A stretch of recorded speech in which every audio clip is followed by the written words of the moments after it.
What's going on, bitches, hoes, and non-binary bros? What's happening, people? Can you all see me? Can you all hear me? Test, mic, check. What's going on, people? What's happening? Gosh, it feels weird doing this on a Thursday. Oh, my lord. It's like, the world is different. It feels like it's darker when we're doing this shit. Not as dark as a DC movie, so relax. We're gonna be okay. But what's going on, people? Can you all see me? Can you all hear me? Let me go ahead and drag this chat out right quick. Bada bing, bada boom. I'll move that guy right down there. I'll move that guy right down there. And I'll bring this guy right over here. Alrighty. Okay, we are good to go, ladies and gentlemen. All right, so as per usual, while we let some people come through to the chat, let's start at the top with some shout outs. Oh, let's see. Shout out to the homie JFam388. Hope you ain't showing up. Hi, Jason. What? Me of all people? First off, like, I don't know where you get this idea that I would ever partake in the devil's lettuce. So let's just get that straight. We got Pooh Bear in the chat. What's up, Pooh? We got the homie Flame. LOL, this isn't legendary. I'm at work today. Oh, Flame, I'm sorry, my brother, but it was either this or y'all claimed that I go missing on that milk carton. So I had to pick one or the other, man. And trust me, it was a very hard decision. Actually, no, it was a very easy decision to make your life be miserable. So, you know, give me my flowers on that one. We got Help Me 100. Enjoyed that evening, sir. Oh, thank you, my guy. Appreciate it. But it's going to be a very nice, wholesome, Christ-like evening tonight. Let's see. We got Dylan Collins, the first Ask Neo watching live on my new internet. Hey, my guy. Yo, dude, there's just something special about when you get some fast internet. Like, bro, when I upgraded to fiber optics, woo, man, like I was doing shit that I didn't even need to. I was playing all my YouTube videos at 4K for no fucking reason other than I wanted to. Man, you just got flex with that new internet, bro. That's awesome. Congratulations. Oh, we got David Biglot in the chat. What's up, my brother? We got CB That Guy. What's up, bro? How you feel about the Jonathan Majors situation? Why didn't these come forth sooner? Yeah, there have been some developments in the whole Jonathan Majors kerfuffle that we're definitely going to talk about a little later on. We got Shoto in the chat. Let's go, Chris. Well, where are we going, Shoto? You lead the way, my guy. Tell me, where are we going? We got Feared Camille in the chat. What's up? We got NKDN. Unsure if I should start with the hype news, but that Suzume ending theme was fire. Yes. Suzume came out this past week over here in the US, and I think for most other territories as well. And your boy got a chance to see it. We'll talk about that a little bit later. Yo, what's going on, fam? What's up, Maddie? Valkian24, aka Dark Messiah 24. My brother, how you doing? Oh, we got Zack Rodriguez. What's good, Chris? Well, everything is good, man. Everything is good in the proverbial hood. What about you, my brother? Oh, we got Bryce Hogg in the chat. The music's starting. Y'all know what that means. It's like going up against a Dark Souls boss, but at the same time, I am nowhere near as cool as a Dark Souls boss. I'm just a very nice, cuddly individual. So it's like all good sunshine, gumdrops, and rainbows. Until it wasn't. Who else is in here? We got GC Plug. Suzume was fire. What's up, Bobby? How you doing, bro? We got Acebreaker in the chat. Suzume was great. Oh, wow, Acebreaker. You went to the movie theaters and you paid attention to a movie? I thought you might be digging down a chick during the movie. Who knows? And Acebreaker is just like, hey, man, listen, I could do both, man. What can I say? I'm a man of many talents. Swear to God. But what's good, Acebreaker? It's good to see you, man. What's up? We see and hear your lovely self. Oh, man. Thank you. I appreciate that. Finally, I catch one of these shits, Mike. You know, Bobby, out of context, that sounds so wrong. Finally, I catch one of these shits. Either this man is very intense in his playing of Pokemon Go, or he was just trying to catch a shit out of a toilet. I don't know. But yeah, it's good to see from you, Bobby. Good to see and hear from you, my friend. It's been a minute. Oh, we got Bella in the chat. Bella, what's going on, little sis? How you doing? Happy 420. Yes, sir. It is 420 today, you guys. Not that I would know what that means. Like, come on now. I'm a simple, humble Christian man. I eat my Wheaties in the morning, and I sing my worship songs. I do those things. Who else is here? Okay, so we got FC Don in the chat. We got Anime Styles 92. I got a question. How come we don't do reviews? Oh, how come we don't do reviews of movies or games anymore? It's been a while. Yeah, man, you know what it is? I just it feels more consistent, like me doing streams, man. I don't know, it feels more fun being able to interact with y'all. Like, every now and then I consider doing that. Like, I was going to do one for Black Panther Wakanda Forever, but then I start thinking about that movie, and that movie just makes me very emotional, because then it's tied to Chadwick Boseman, and you just talk about grief and how it relates to people. Then again, that might have been a good reason for me to do a review of that movie. Might have to reconsider that. Oh yeah, you said reviews. Yeah, no, you good, bro. I got what you meant. We got Video Game Lover in the chat. What's up? What's up? We got Red Sage. What up? What up? What up? We got Hibachi. What you guys smoking? Well, listen, I ain't. Hey, man, listen. The only thing I smoke is this air. That's the only thing I be smoking. Oh, and shout out to the homie Blue Senshi 19 with a 199 super chat. So something happened. Check your DM. I will most definitely do that. Which DM? You talking about Instagram? Okay, he sent me a video. What are we watching? So he sent me a video. It looks like a security camera of some sorts. And there's a truck that's just... Oh, shit. There's just this truck that drove straight into, like... It's not a park, but it looks like a little, like, walking area with a fountain. And that pickup truck just drove straight into it. Did this happen, like, near your apartment complex or your job or something, bro? Jesus. Man's just drove straight into it. I gotta rewind. Dang, he just went straight for it. Holy, bro. That's crazy. Did that just happen? Jesus. Hope everybody's okay. Oh, Lord. Let's see. Ace Breaker said, I'm 8 minutes late like my dad at the school conference, shaking my head. Oh, wow. Look at this fucking guy. Oh, man. Who else is in here? We got Nathaniel Howard. NeoGameSpark, how's it going? I'm playing Final Fantasy VII Remake while I listen. Oh my guy. Yo, that's how you know you got a true fan right there. Because Final Fantasy VII Remake has got a goated soundtrack. And that's that type of soundtrack I can't listen to a podcast. I gotta listen to that music. So I appreciate you, my brother. And happy gaming to you. Speaking of which, what y'all gaming? What y'all been doing, man? We about to enter a crazy onslaught. I know this year has felt like a crazy onslaught, but it's about to get even worse. We got Jedi Survivor coming out here soon. We got Zelda Tears from the Kingdom in less than a month. And then there's Final Fantasy 16 and Diablo 4. It's looking good, but it's also not looking good. It's just, I don't know how we're going to be able to recover from this. We're going to take it one day at a time. Let's see. Exploit. What up, what up, what up? How you doing? Let's see. Now, you're watching some certain videos at high speeds. Listen, NT...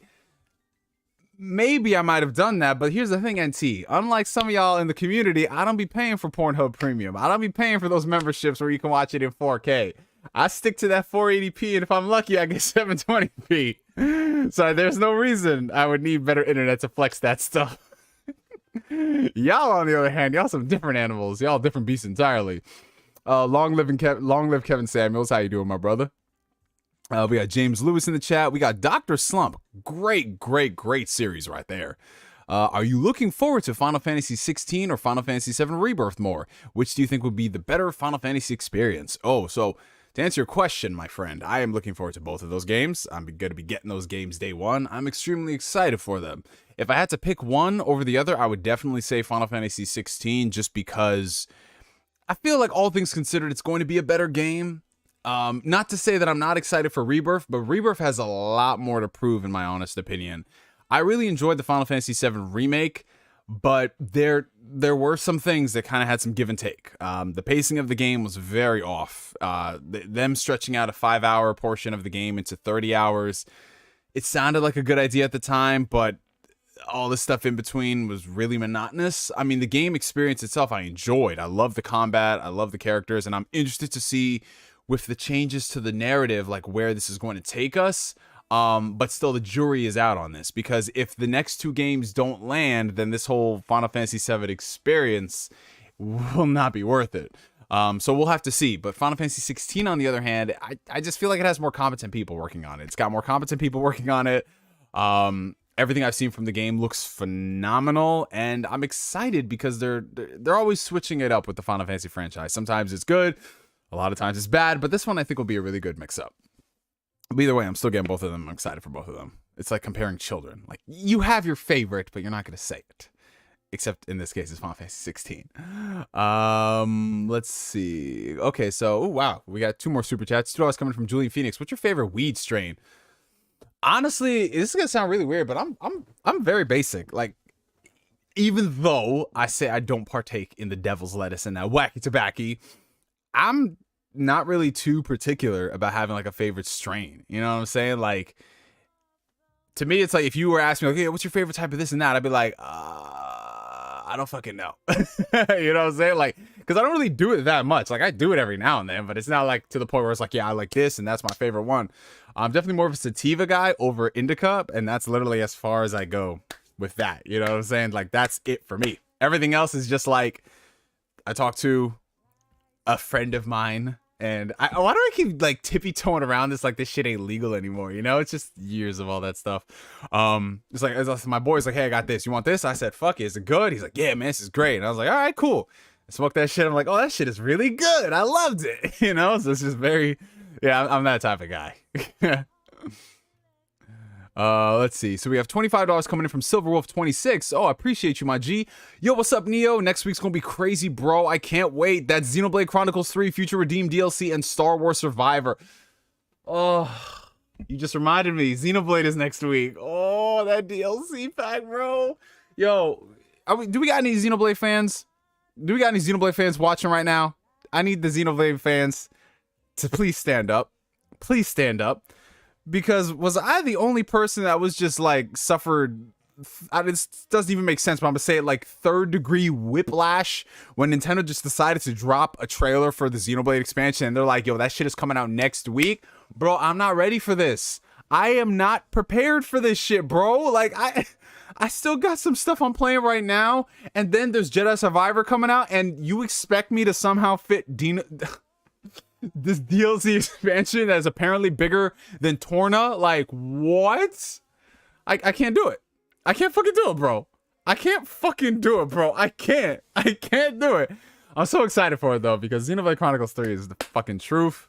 And them doing this DLC, and you got Rex in the mix, and you got Shoulder, like, oh, shit, bro.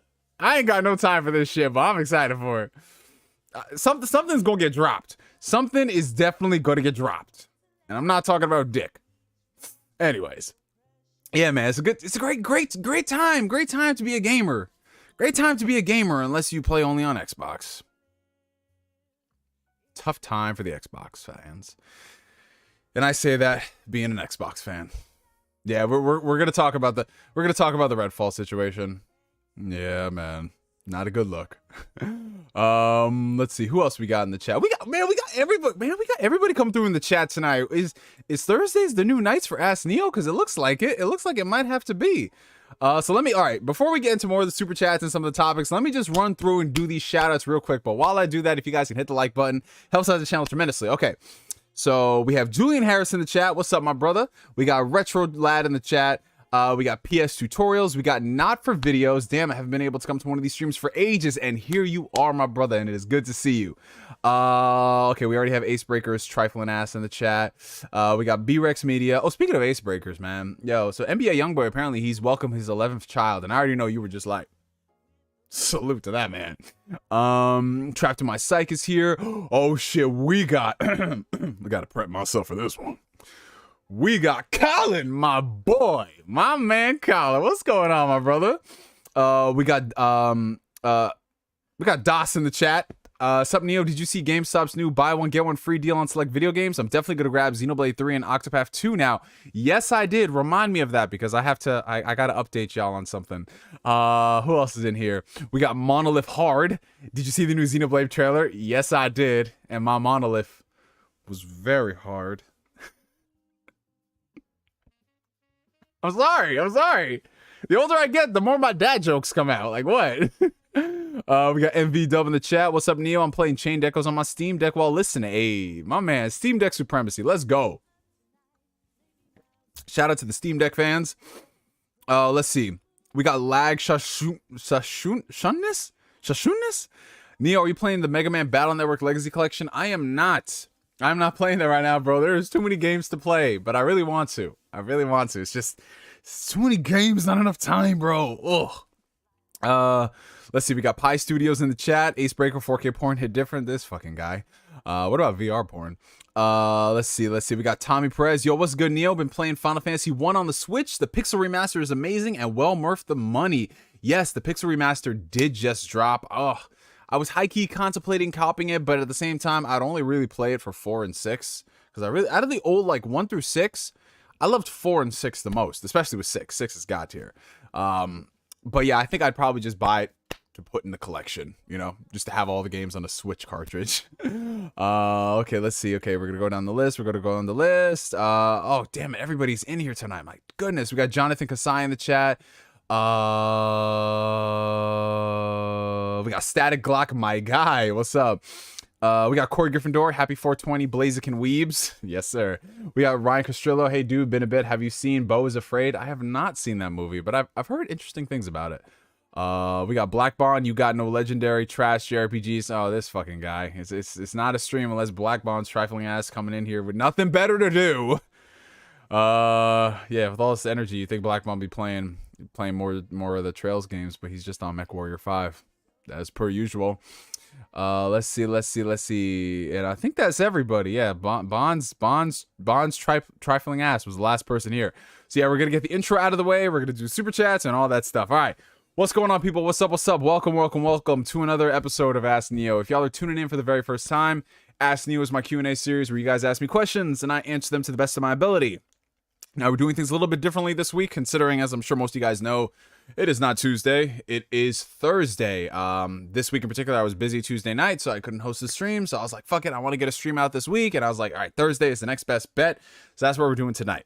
Down below in the video description are a couple of links of interest, links to my Facebook page, my Twitter, Instagram, and our Discord community. Give your boy a follow, check out all those communities, all that jazz, and as always, if you guys do want to support the channel, the best ways are, first off, being your amazing selves that you are, but also liking the video, sharing the video out, tweeting it, and super chats. They are a great way to support the channel, have your question highlighted with priority, in addition to YouTube memberships. And speaking of YouTube memberships, I want to shout out the homie Zack Rodriguez, who's been a member for the past 17 months of the Phantom Weirdo tier. And Zack is always coming in with that good Persona greatness, and I already know this question is going to be Persona related.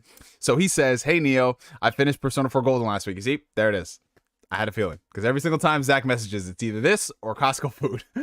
After playing Persona 3 Fez and Royal, Golden is definitely my favorite. I'm so glad I got Marie's Social Link Mask. Yes. Okay, so Persona 4 Golden, out of that trio, is my personal favorite. Now, do I think Persona 4 Golden is the best game of the bunch? Do I think that it's got the greatest story, greatest characters?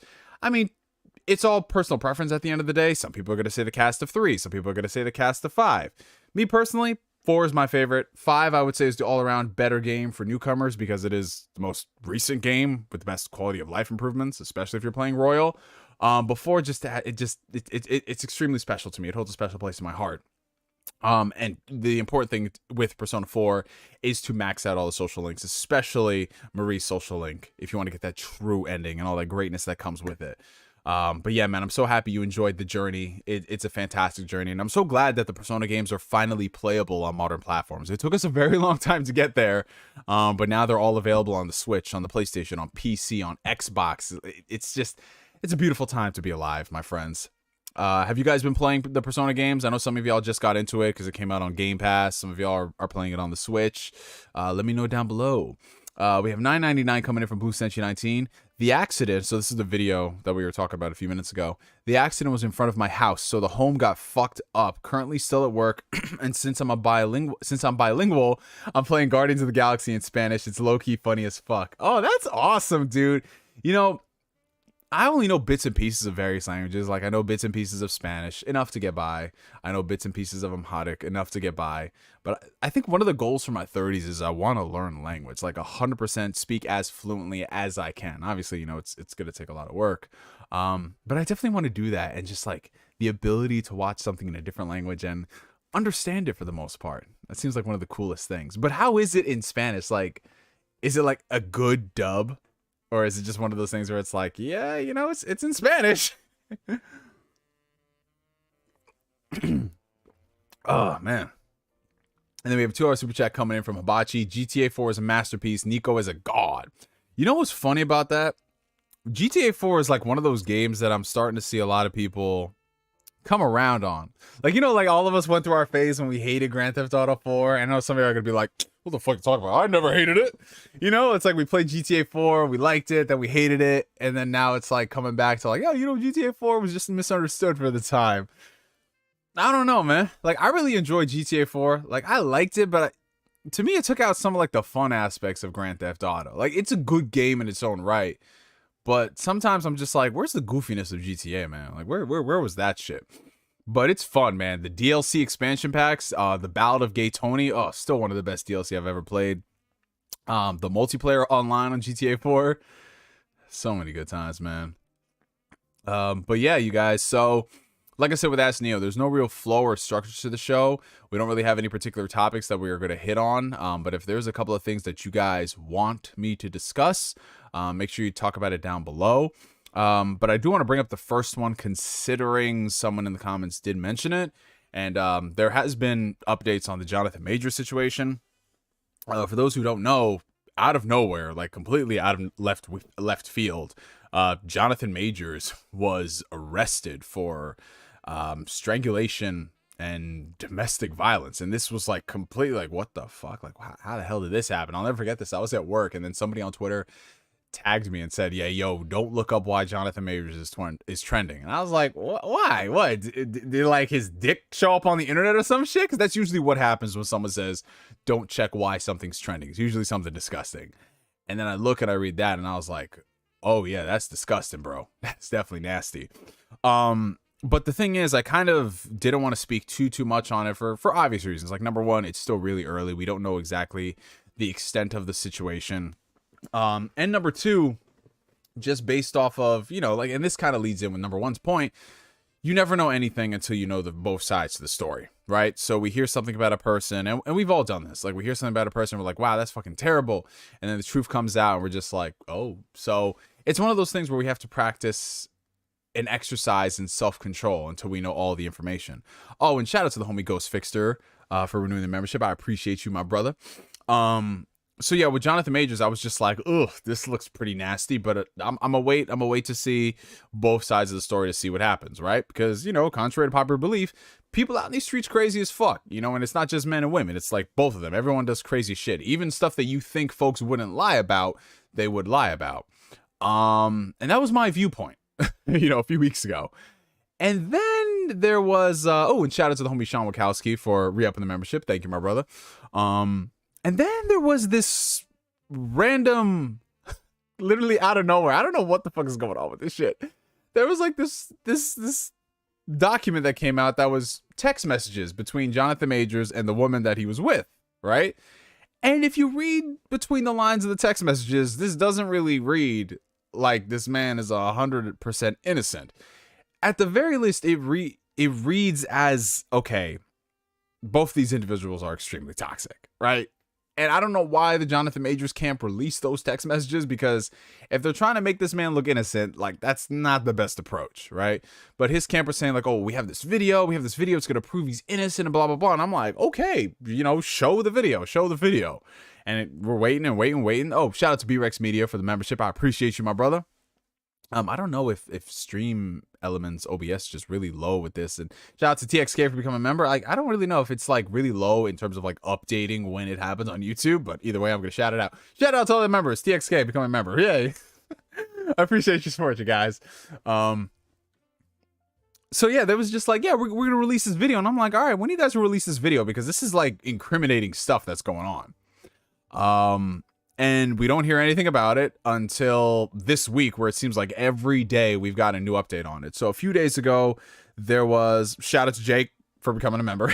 A few days ago, there was this report from a couple of outlets that like, oh, we've dropped Jonathan Majors from this movie role. Oh, we dropped Jonathan Majors from like this ad campaign. Oh, we dropped Jonathan Majors from this. And it all felt like it was snowballing, like one after the other. And when something like that happens in various industries, that usually means that the people involved either know more than what we do as the general public, or shout out to Corey for becoming a member. We know more than they know more than general public, or they're doing the correct approach as a business and they're just trying to save face, because situations like this, they're not stuff that's resolved overnight, especially when you're involving the legal system, the United States legal system. We then found out that Jonathan Majors has a court date set for next month, early May, where he's going to go against the judge. Shout out to Dana Pack for re-upping on the membership. We're going to be doing this shit all night, aren't we? I guess maybe there was something from before and after there where it's just like, all right, we have to update the memberships. But I appreciate you, my guys. So yeah, he has that day in court where he's going to go before a judge and they're going to present the evidence, and I guess we're going to take it from there. You know, if the judge throws out the case, the judge throws out a case. But if it becomes actually it's something bigger than that, you know, got to have their day in court. Shout out to Nico for subscribing to the channel. But here's the thing. Worst case scenario, if this thing does go to court and there's more to this situation than just, you know, what was shown off, you know, because there were a couple of other witnesses that have come forward and said that, yeah, Jonathan Majors abused me too and all that stuff. This is something that's going to take a very long time. Bare minimum, it's going to take 1 to 2 years to deal with. Because like I said, the legal system, all this shit moves slow as fuck.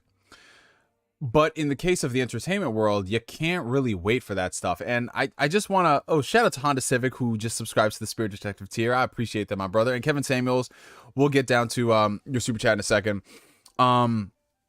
The thing about working with all these business entities is that, unfortunately, the world has got to move on. They have got to keep pushing, and they can't wait to see whether or not this man is innocent, because looking at it from their point of view, they didn't do anything in this case. This is a situation that involves Jonathan Majors and his respective parties.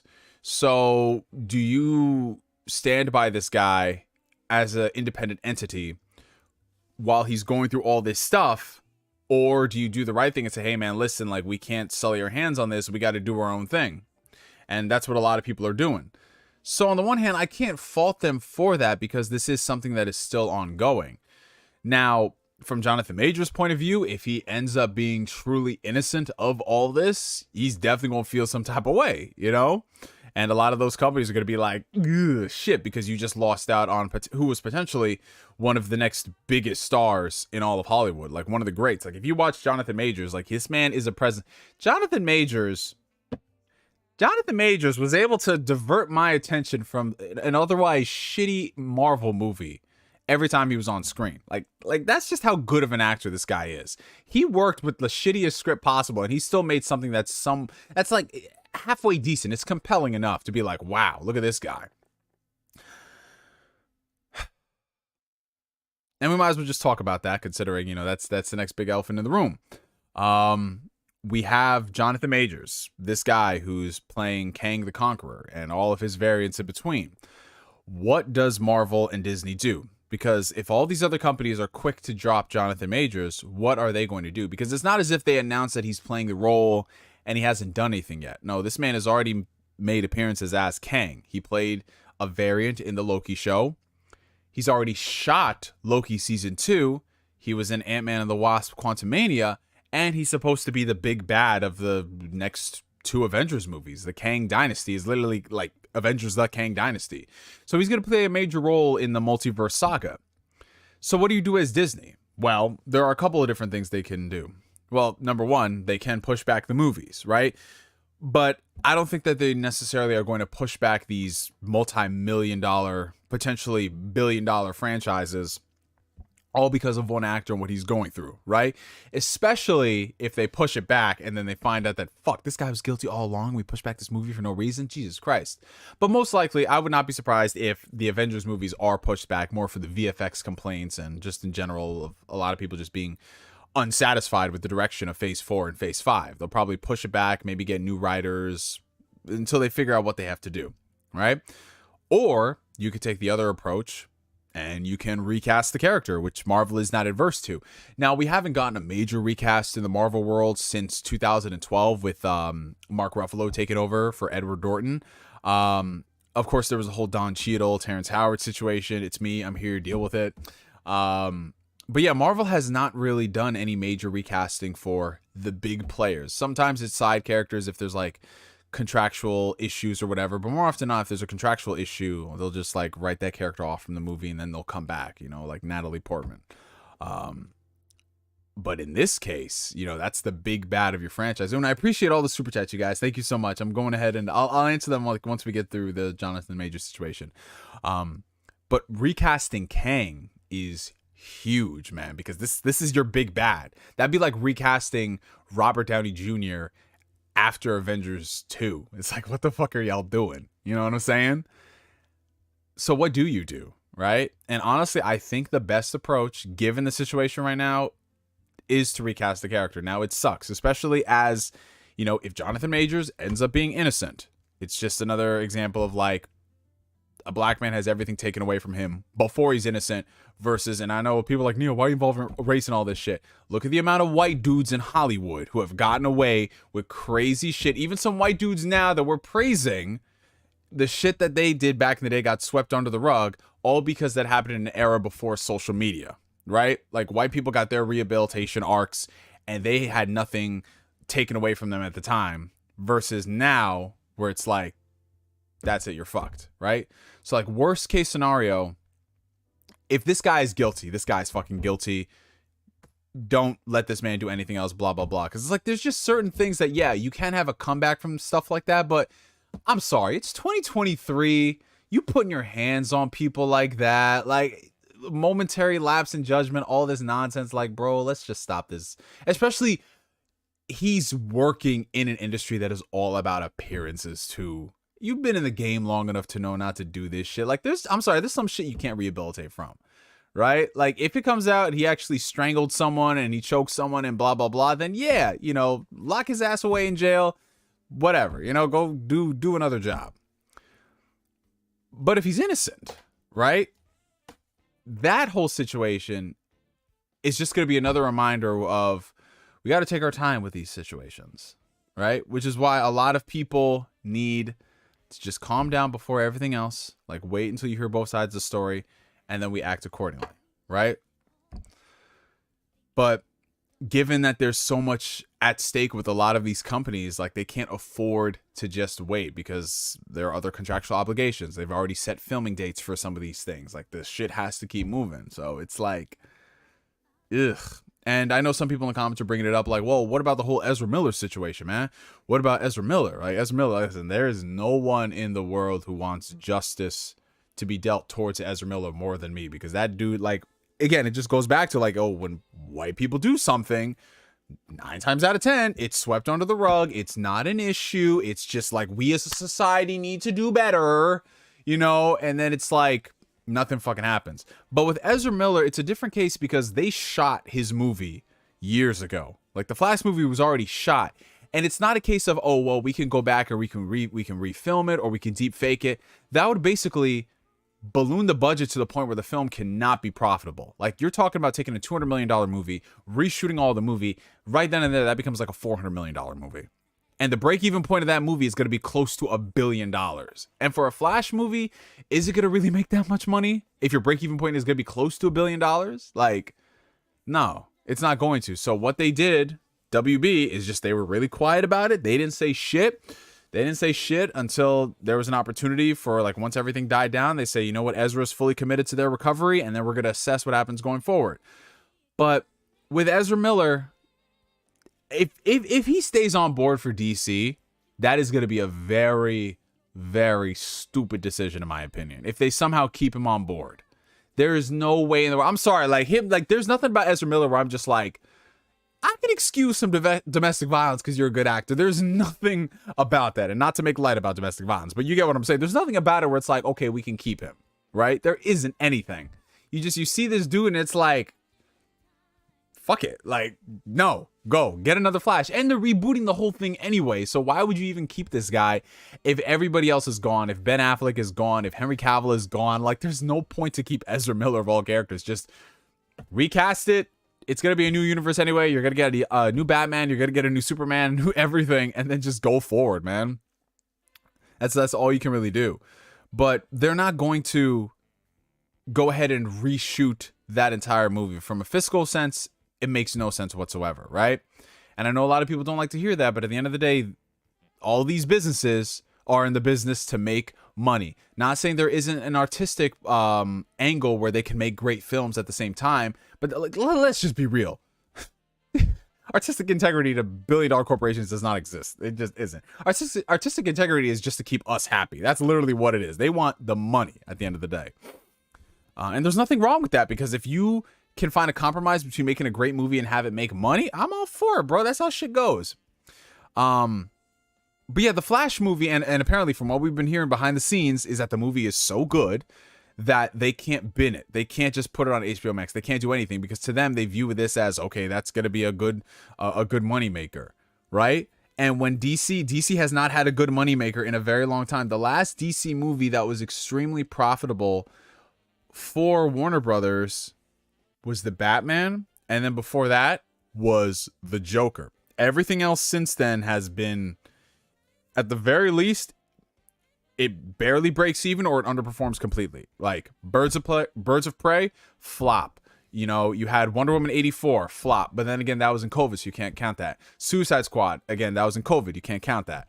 You had Black Adam, flop. You had Shazam 2, flop. Like you had not even like Warner Brothers, not even DC stuff, but Warner Brothers stuff. Don't Worry, Darling, flop. Like, so they need something, and it's gonna be the Flash movie.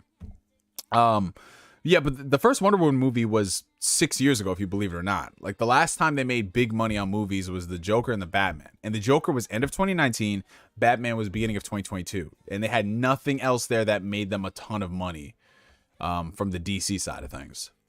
I know there's some comparisons like, well, why would they keep the Flash movie and yet chuck Batgirl? Like, I'm gonna be real. Batgirl was a movie that was gonna be made for streaming. Unless you've got Disney Mandalorian money or Game of Thrones HBO money, like a movie, an action movie with superheroes and shit, like, I don't know. And I mean, maybe the movie was great and we would just never know it, but if it came down to it, what do you want to take a risk on? Like a $70-ish million Batgirl movie that may or may not be good, or a $200 million Flash movie that, if it's amazing, has the potential to be like $800-900 million. Like, looking at him from that point of view, like, I don't blame him. Like, you know? But yeah, as far as this whole Jonathan Majors situation, to wrap everything up with a neat bow, I sincerely hope that whatever evidence they have working in his favor, I hope it is legit, because the last thing I want to see is just I've rehashed this. The last thing I want to see is shit that's happened to brothers continue to happen to brothers. But at the same time, this man, regardless, like what the shit showed in that text message conversation and everything, regardless of what happened, like that's not healthy shit. Like that gave signs of a toxic ass relationship, you know? So yeah, we'll see what happens. You know, we'll see. We'll probably have an update in a couple of weeks. But let me go ahead, and while you guys comment, I'm going to go ahead and go through the super chats. $4.99 from Long Live Kevin Samuels. Jonathan Majors' downfall is similar to Nate Parker's. Bro, it's insane. Like I said, if everything goes through and this man is guilty, the rise and the downfall of this man is just astronomical to me. Like, this man was literally like in just like his first like real year of being part of like the public conscious, this man had gotten so much goodwill. You know, he crushed it in Creed. He was a good part of Ant-Man. He got all these roles under his belt. Like, it was insane. And then it's like, boom, this shit happens. It's like, what the fuck? It's crazy. $4.99 super chat from Blue Senshi. I canceled my Game Pass subscription for PC. The only thing I was ever playing was Minecraft, and I was having issues using controller on Game Pass too. Oh man, that sucks, bro. But I mean, you got to do what you got to do. You know, if something ain't serving you, then there's no reason to stay subscribed. I mean, I think I'll always stay subbed to Game Pass because there's always something I want to play. And since I have Game Pass Ultimate, it's kind of a no-brainer. It's like, if I want to play online anyway on consoles, I got to sub to that. But yeah, PC side of things, if there's nothing there you want to play, then, you know, why would you stay subbed? When PC games already are as cheap as they are, you can just buy the game and not have to stay subscribed. $5.99 from MMDude15. Hey Neo, I'm taking a mini vacation to New York this weekend. Any places, landmarks, and eateries to check out in Brooklyn? Ooh, nice, man. Well, first things first, enjoy New York, man. There's a ton of sights to see. As far as like the landmarks go, I mean, you could definitely be the tourist. You could be the tourist and you can go to Times Square. You can visit all the various sites that you see throughout all the movies and shit like that. I mean, there's literally so much you could do just in Manhattan alone, and then going into Queens and Brooklyn and all that shit, there's a lot of crazy stuff. As far as like eateries are concerned, I'm not too well versed with like some of the food spots in Brooklyn. That might be a question you want to ask BG Broken Games, you know, because that man Brooklyn. But yeah, you know, like if you ever wanted like shit in like Manhattan or Queens, I'm definitely the dude to ask. But yeah, you know, just enjoy your time in New York, man. Just go everywhere. Like take the subway to one end, ride it, see the shit that's there, have fun. Like the best food spots in New York you're gonna find outside of like the famous ones, you know, are just a lot of hole in the wall joints, shit that you see that might not seem like it's good, and it's actually really fucking good. All right, let's see. $2 from Julian Phoenix. Have you seen Beef? If so, can you review it? Ooh, I am currently binging Beef right now. I'm already on episode 7, and I had to pull myself away from episode 7 because I was just like, dude, you just went through, because I started watching it I think Tuesday night when I got home, and I was like, okay, this show is pretty good, and I watched like 2 episodes. I was like, wow, this show's nice. We'll see where it goes. And then today I just binged 3, 4, 5, and 6 back to back, bro. It was insane. I was like, holy shit, bro. So if you guys have not checked out Beef, go watch it. It's on Netflix right now. I believe it's about 10 episodes. I think it's 10 episodes long. I hope it's 10 episodes long. I hope it's not any shorter than that. But, you know, it's an A24 production.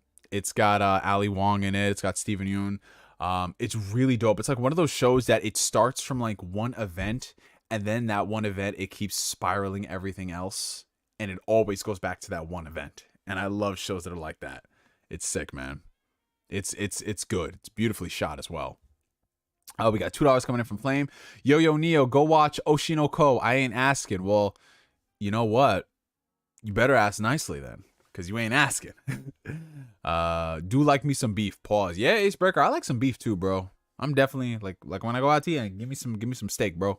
I need some steak. Speaking of A24, hey Neo, have you seen A24's Last Black Man of San Francisco? It's a really underrated movie from 2019 and my introductions to Major before its popularity, both positively and negatively. Yes, that is a really good movie. I actually just watched it within like the past I think it was the past couple of months actually. And it's a very, very good movie. It's good. Like A24 just has a lot of good shit under the belt, bro.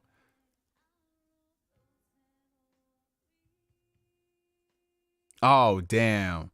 So Trapped in My Psych says, the other day we were talking about phones. 2 weeks ago, my screen cracked after I put it on top of my speakers, and the bass knocked it down and the glass cracked. 3 years without a case. Holy shit. So in the words of Acebreaker, you was raw dogging it for 3 years, and you just forgot to pull out. Damn, that's crazy. Strap up, lads. Strap up. Let's see. So $2 from Flame. Okay, please go watch Oshinoko. It's fucked up, bro. How fucked up are we talking, man? Are we talking School Days fucked up? Because that thing was pretty fucked up. That shit was fucked up. Ooh, speaking of somebody brought this up, talking about that GameStop deal. So GameStop, in one of, I think, like their best deals in a very long time, they are running a buy one, get one free sale on some of like the newer games that are out. Like off the top of my list, I know Xenoblade Chronicles 3 is on that list. Marvel's Midnight Suns, I think like Zelda Twilight Princess HD is on that list. And a couple of these games are already discounted. Like I think Xenoblade was like $45. And then if you buy that game with something else, the other one is free. Forspoken was also on that list too. And I was looking at it like, what the fuck? This is a solid deal. So like for the first time in a while, I went ahead and I participated in the buy one, get one free sale. And I bought 2 games that, well, one of which I didn't purchase just because I already had too much shit that I needed to play. So I bought that one game. And then the other game that I bought was something that a very close friend of mine, he may or may not be in the feed right now. He said Forspoken needs to be free. One of my friends in the feed here has been hounding me to check out. So the first game that I bought, and these games will be here on Saturday, so you'll see the post on Twitter before. You guys are getting a sneak peek. Shh. You guys are getting a sneak peek of games I'm buying that I'm not playing for a few months. How sad. So the first game that I bought was Like a Dragon Ishin. I bought that. They were only selling the PS4 version of the game, but that's fine because the PS4 version has a PS5 upgrade to my knowledge. So being able to play that game finally, and it's good that I have it in the physical collection because I own every single Yakuza game here physically. So that's nice to have it there. And then the second game that I got, which was the free game, the second game that I got was Octopath Traveler 2. You know, and that game just came out like what, a few months ago, if that, and it was part of a buy one get one free sale. So I was like, fucking hell, bro. So I got Yakuza Ishin and Octopath Traveler 2, both games that I wanted to play this year. Yakuza more than Octopath Traveler 2 because I enjoyed the first Octopath Traveler for the most part, but I kind of gave up towards the end. I was like, this story isn't hooking me. But yeah, I heard Octopath Traveler 2 is a much better game from a lot of people, so I'm taking y'all's word on it. If I get far in this game and it is trash, it is Octo Mid 2 until further notice. But yeah, so yeah, go check out that deal. Go check out that deal on GameStop right now. We got $2 coming in from Hibachi. What are your thoughts on the Disney versus the Florida governor? I think it's a wild situation, honestly. Like a governor is going up against Disney of all people. Like, I mean, I don't really have a stake in the fight considering I don't live in Florida. I don't really care about the crazy shit that happens in Florida, but it's going to be interesting to watch nevertheless. $2 from Don Otaku. Can't stay long, but want to show some hate. Oh, I appreciate you, Don Otaku. At least you're being honest. Shout out to you, my guy. Shout out to you. Yes, support Yakuza. You gotta do that. Oh, I'm getting some people saying Traveler 2 is really good. Ace Breaker says Octomid 2 crazy. Yeah. Oh my god. Octopath Traveler 2 is amazing, you fraud. I thought you'd be happy for me, Flame. I thought you'd be happy for me, Flame. What the fuck, bro? Oh, and I bought Octopath Traveler 2 on the Switch. I wanted to get it on PS5, but the deal wasn't on PS5. It was only on the Switch, but it's okay because I own the first one on the Switch, so I'll play it on the Switch. Why not? Let's see. $5 super chat from Don Otaku. Octopath Traveler 2 flopped because it wasn't a Nintendo Switch exclusive. PlayStation ruined the hype. Oh, Jesus. But isn't it on PC too? So what's happening there? Yeah, Yakuza is based. I'm over the iPhone hype. I got a 13 Pro on contract, but I'm gonna get a Pixel when it's done. The Pixel phones are solid, bro. But honestly, man, after going through so many different Android phones for so many years, I'm just gonna stick on iPhone. I've been on iPhone for like 2.5 years now. You know, I'm chilling. It does everything I need it to do. So yeah, submit some more topics, guys. Submit topics. Shit that I missed. Oh, we didn't talk. Did the Redfall stuff happen last week after Ask Neo? Because I feel like we didn't talk about it last week. We gotta talk about Redfall, right? Okay. Yo, Neo in chat, I got a question. What are things that God of War Ragnarok could have done different or instead? Ooh, Captain CJ. Let me talk about Ragnarok for a bit. Okay, so I played Ragnarok. I finished Ragnarok.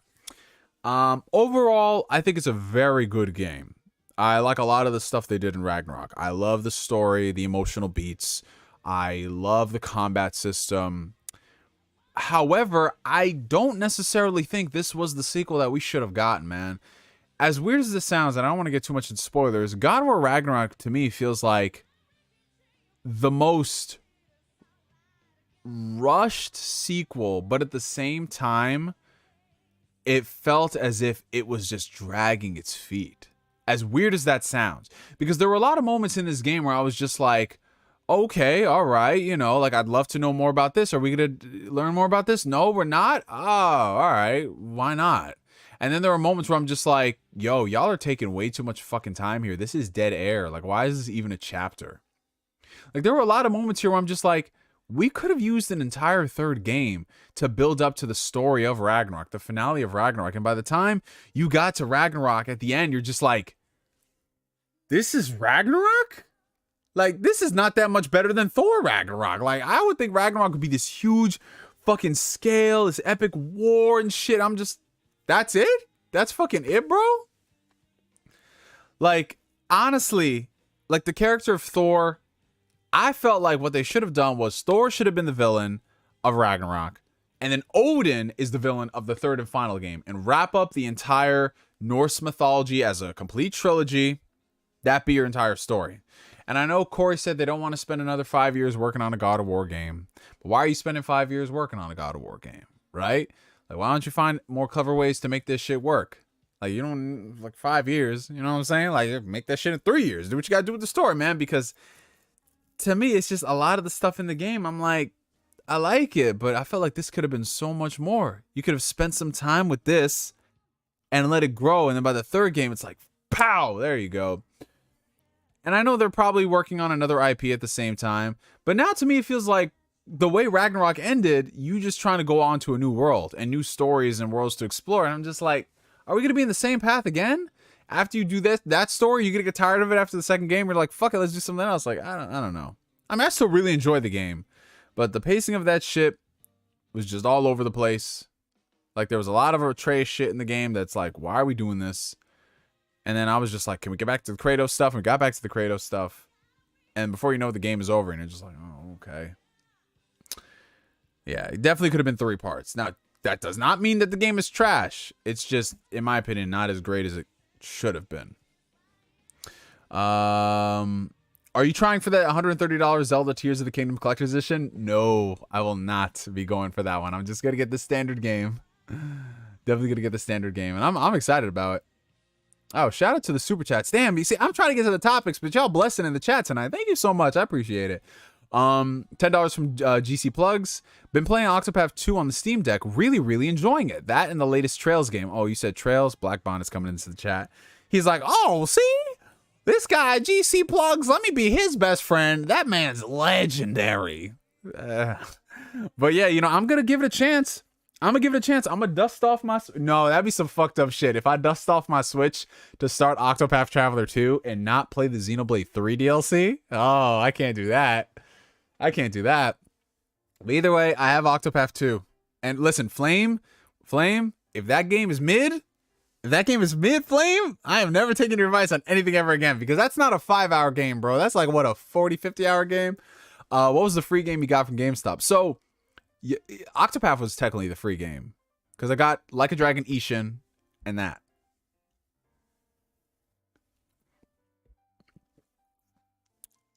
All right. 199 super chat from John the Don, my guy. What are your thoughts on the Street Fighter 6 event today? And is it a day one buy? Well, John, I think you know me by now, my brother. I'm not big into fighting games like that. I'm a very casual player. I'm a very casual noob. Every now and then, sometimes I buy a fighting game day one. I'll play it for a grand total of 7 hours. And I'm like, okay, I'm good. I've got my fix that I am not a good gamer in fighting. But everything I have seen from Street Fighter 6 looks very solid. And just based off the friends that I know in the community who are very excited for it, it looks pretty dope, man. And that's the one thing I want. I want Capcom to get a fighting game W, because they've been doing very good at everything else, but fighting games is just like where they've just been sucking recently. So this looks like it's going to be the comeback.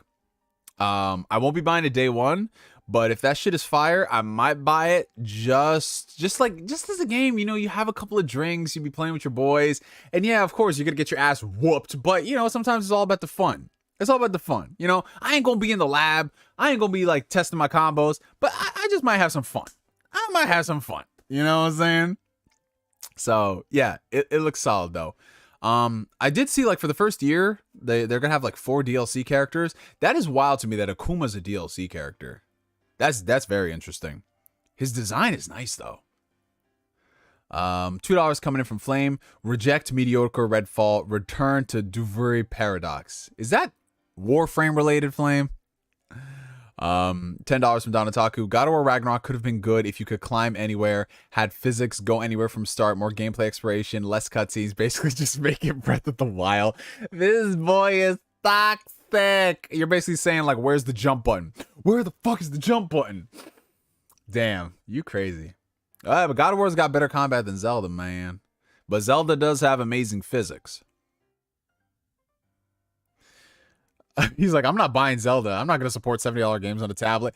Listen, I don't care. I'm buying fucking Zelda, bro. Like, I just, like, I stopped caring about the shit Nintendo does. I really do. I don't really care anymore. I don't complain about people doing stuff. If people love it, I love that for them, right? And it's just like, I'm not going to sit here and like get mad at someone for paying $70 for a Switch game, and Nintendo's only doing that because they know it's going to sell. I'm not going to get mad at that, because if they come out and they drop Wind Waker HD on the Switch for like $40, I'm there. Like, I'm not going to be a hypocrite, or I'm not going to pretend to be. I'm not going to pretend to not be a hypocrite. There we go. I got it. Yeah. Give me my flowers. Because it is what it is, man. It is what it is. You know what I'm saying? Like, everyone's got that one. Everybody's got that one game. It is wild. I will say this. It is wild that they're charging $70 for a dusty old Switch game, but it is what it is. But speaking of charging $70, hold on. I gotta change the soundtrack for this one.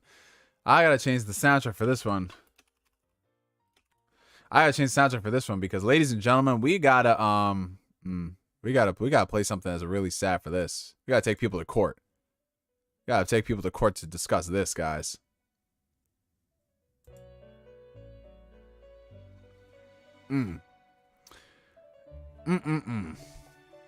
Speaking of paying $70, y'all can hear the background music? Right? Yeah? I need to, before I start going into my rant. Y'all hear that shit, right? Alright, there we go. Y'all hear this shit. Flame's like, he was in the Bell Room. Imagine the Bell Room theme playing in an actual courtroom. That's what I want to see. Alright, so let me go ahead and restart this shit. Alright, here we go. Alright, take it easy down, Otaku. It's good seeing you, bro. Have a terrible rest of your day, my friend. I'm kidding. I love you, bro. Stay safe. But alright, here we go. Speaking of charging $70 for some dusty ass shit that could belong on a previous gen console. Did y'all hear the news? I don't know if y'all heard this shit. But it happened last week. I believe it was on a Wednesday, right?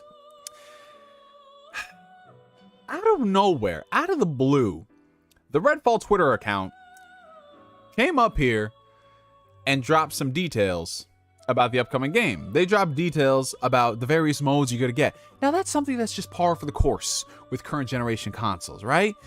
You know, current generation consoles, because they are so powerful, you have multiple modes. You have quality mode, you have performance mode, sometimes you're blessed with a ray tracing mode, all that stuff. Basically, have it your way, play it like that. And, you know, with Redfall, we're looking at this game and we're like, you know, it doesn't look the best. It doesn't look next gen, if you will. But hey, listen, if the game is fun and it's got some cool shit that we haven't seen, that's okay. So they dropped this tweet and they're saying, yeah, here are the modes that are going to drop for Redfall when it comes out on Xbox Series X and Xbox Series S. And we're looking at it, we're like, okay, cool. So reading this, so it's going to be quality mode at 1440p, you know, 30 frames per second. All right, you know, it's looking pretty good, right? And then it's like, wait a minute. Did that shit say 1440p 30 frames? No, but that's just for the Series S. That's just, listen, the Series S, we love it. The little man, he chill, he cool. 1440p 30 frames, okay, it's fine, right? Okay, Series X, all right, Series X, come on now, okay. 4K, 30 frames.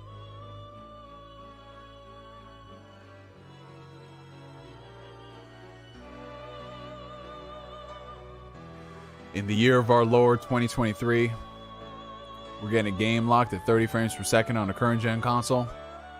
A first-person shooter game locked at 30 frames per second on a current gen console. And then it says at the very end of the tweet, performance mode to be added in later. I don't know about y'all, but I kind of lost it, man. I kind of lost it. Obviously, I'm being facetious. I didn't lose it. It didn't ruin my day. But why does this shit keep happening with Xbox? And I'm not talking about games at 30 frames per second or whatever, but I'm just like, why is it, as an Xbox fan, I can never be unequivocally happy with this brand and what they are doing? It's not about Redfall. No, ladies and gentlemen, it is not the fact that this game is coming out at 30 frames per second. Is that a problem? Yes, it is. And we'll touch on that later. But why is it that with almost every single major Xbox related game or announcement, there is always a but, a really big but, and I'm not talking about Kim Kardashian, but there's this asterisk that it's just like, hey, don't get too excited because there's something else. And there's always that something else. It happened with Halo Infinite. They revealed that game. They pushed the game back an entire year, and you think this game would be amazing and on point because they have a year of development. The game comes out. Campaign, some people like it. I felt like it was pretty mediocre for the most part. The multiplayer, amazing foundation, framework, no content. Season 2 keeps getting delayed months and months and months and then they become longer seasons. Everybody's leaving the company, mass exodus. Halo Infinite, for the most part, the game is just dead. It's dead. You can find enjoyment in it, sure, but the game is dead. It's not the game that they promised. It isn't. And so you're thinking now, all right, well, Bethesda, it's going to be different. It's going to be different because this is an independent entity that they acquired. They've been doing their own thing. It's just going to be win-win. And this is the first big game of the acquisition. Win-win. Coming to Xbox on Game Pass. Win-win. And 30 frames per second. Locked. Performance mode that we don't even know when it comes out. Could come out 2 months later. Could come out 6 months later. We don't fucking know with the way game development works. And then you have reports that Ghostwire Tokyo is not running as good on the Xbox consoles by comparison to the PS5. A game that came out a whole year ago. And then Starfield gets delayed again. But you know, it's individually these things are not a problem, but it's everything in context. Everything in context. And when you compound that with Xbox still not getting a lot of Japanese support, a lot of games skipping Xbox, a lot of these things that you would think that this this corporation that is backed by $1 trillion corporation, they wouldn't be so obtuse to these things. And yet here we are in the year of our Lord 2023, and this shit is still happening. It's still happening. And honestly, man, I'm kind of fed up about it. I am fed up, man. Like Xbox, like for whatever reason, they get some W's, man. They get some W's. And it's just, they like squander all of that goodwill. Like 2021 was such a good year for the Xbox brand. Everybody remembers that shit. Everybody remembers how good of a year it was for Xbox, right? They were doing Game Pass drops left and right. A lot of cool games were coming to the service day and date. There was a lot of cool announcements that they were coming out with, you know, FPS boost. There was like still some backwards compatibility stuff happening. There was a lot of cool shit, and a lot of people saw that E3 and there was like, fuck, I want to get an Xbox. Sure, I'm primarily PlayStation or Nintendo, but I want an Xbox. And then you saw the sales of the Xbox console that year. Pretty damn good. It dropped Forza Horizon, pretty damn good. Halo wasn't the greatest, but it was still pretty good, all things considered, with everything else that was happening that year. You know? Psychonauts 2, Flight Simulator, like, shit was like looking consistent. 2022, dry as fuck. Dry as fuck for the Xbox brand. Nothing to get excited about. And now 2023, it's like, okay, we start out right with Hi-Fi Rush, great shadow drop, awesome. And then it's like Redfall, our first big game. Oh, 30 frames per second. Oh, the game is always online. You can't play the single player offline. We're going to patch it, but we haven't said when it's going to happen. It's like, why?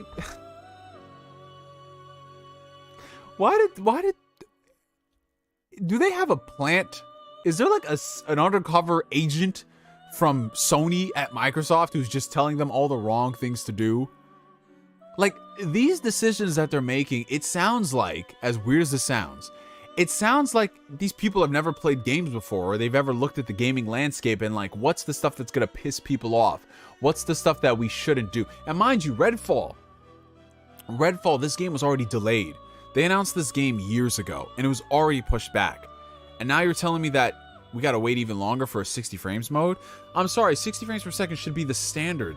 It should just be the standard, and if not the standard, at least give us a mode. Sure, you want to pimp out the graphics and the visuals, okay, but at least give us the option. I don't care. If you give us a dynamic 1440p, I think people will at least tolerate it. Sure, they'd rather it be native 1440p or a dynamic 4K, but if the console can't do it, if you're not up to snuff as a developer, then you can't do it. But as it stands, man, it's sad. It's sad, man. And I'm tired of waiting. It's like everything with the Xbox brand has been waiting. And as someone who, like I said, I've been with the Xbox brand again for 3 years now. It's just more waiting and more waiting and more waiting. And it's like, if Game Pass wasn't a thing, I think more people would be pissed off. But it's the fact that people are getting the games for free, quotation, bunny ear, you know. People are like, oh, it's okay, just wait for it. But are people really going to be there for a game like Redfall later down the road?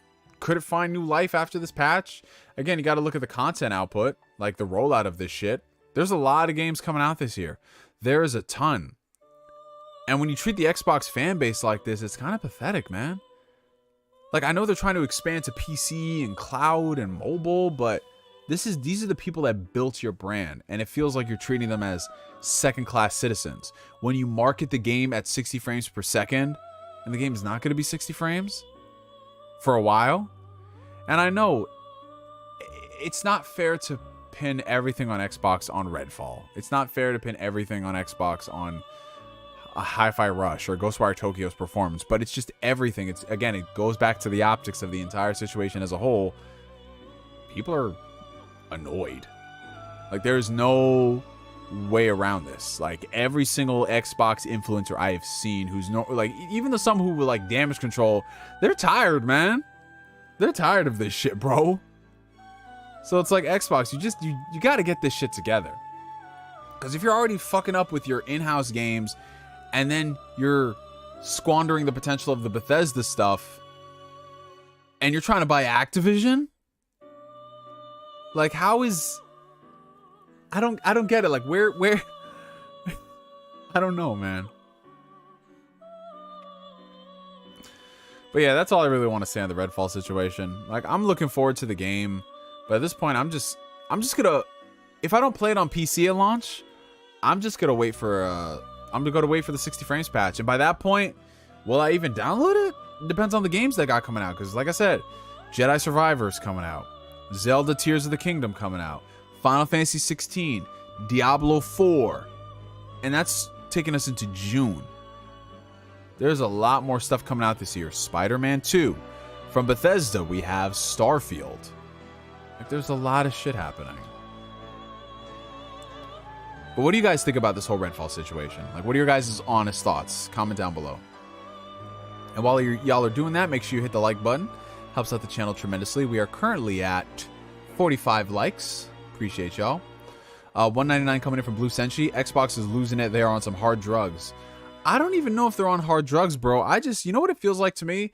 The Xbox brand just, it feels as if they're trying to, like, not hurt anybody's feelings. It feels as if they're just trying to be nice about everything. And that's a noble thing, but sometimes when push comes to shove, you got to put your foot up somebody's ass. Like, who in the world was in charge of the marketing of Redfall to show all the footage at 60 frames, and then literally 3 weeks before the game comes out, oh, it's going to be at 30? Like, who is in charge of that tone-deaf ass marketing? Like, I want to be honest. Like, how are y'all getting paid like $50,000 plus a year to look at that and be like, oh, okay, you know?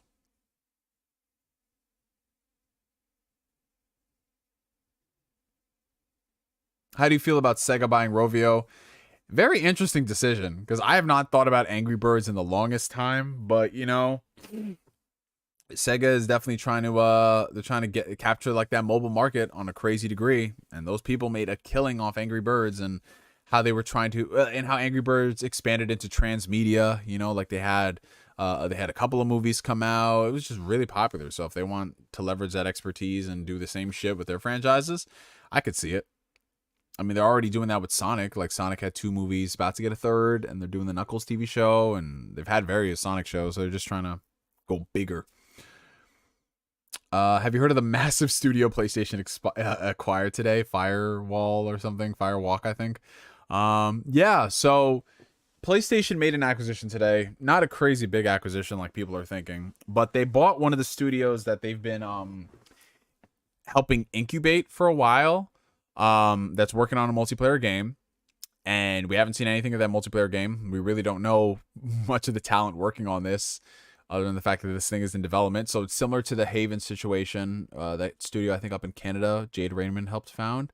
But PlayStation acquired that studio and this one. So it leads me to believe one of two things.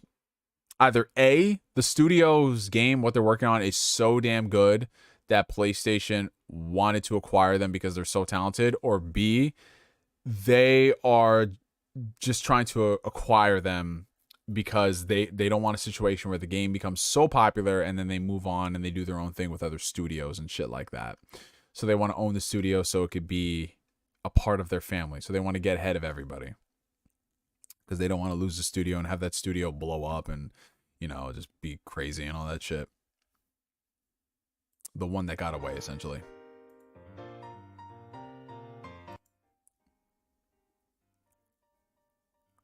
Angry Birds in Persona 6 when? Angry Birds in the next Yakuza game. That's what I'm talking about.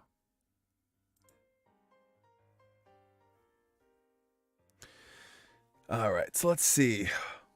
Hey Neo, be honest. Is the dream of the Xbox Series consoles outselling the PS5 this generation over?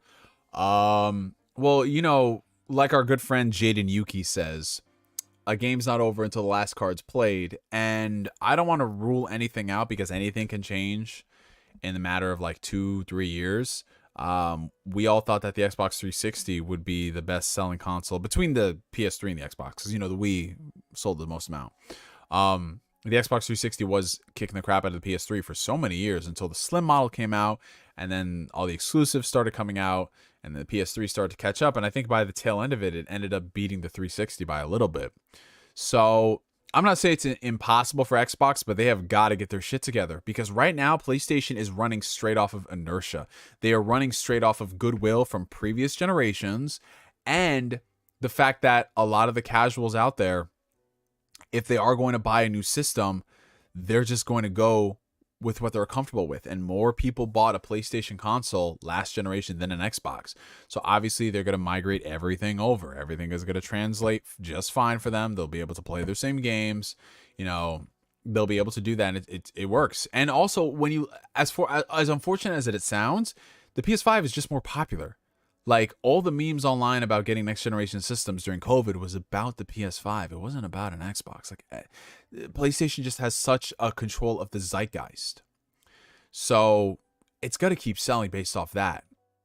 And unless Xbox starts putting out banger after banger after banger after banger, and they don't fuck up, and they run with the marketing, Xbox, it's got to be relegated to that niche system that, you know, you're an Xbox diehard loyalist, or you're somebody like me who's just like, oh, I like having multiple systems and I like Game Pass. But that's not enough to capture the masses. That isn't. You need way more than that. And like it or not, the Xbox brand in the past year really hasn't been doing that. And PlayStation hasn't had a lot more games than Xbox in the past year.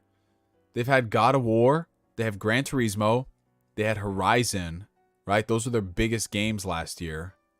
Those are 3 games. And yet those games still posted crazy numbers, and they got in the zeitgeist and everybody's talking about it. Xbox, they need those things if they want to compete. I'm not saying they need third person over the shoulder open world games or whatever, but they just need diversity in their lineup and stuff that's going to get people going. Like Hi-Fi Rush is a great game, but that's not gotta get random people, because the thing is, like, our little community of us doing this, we're amazing, but we're not gonna move the needle like that. It's all the other people out there outside of this gaming shit, and that's where the marketing becomes so important and so critical, and PlayStation is just doing that better than Xbox right now.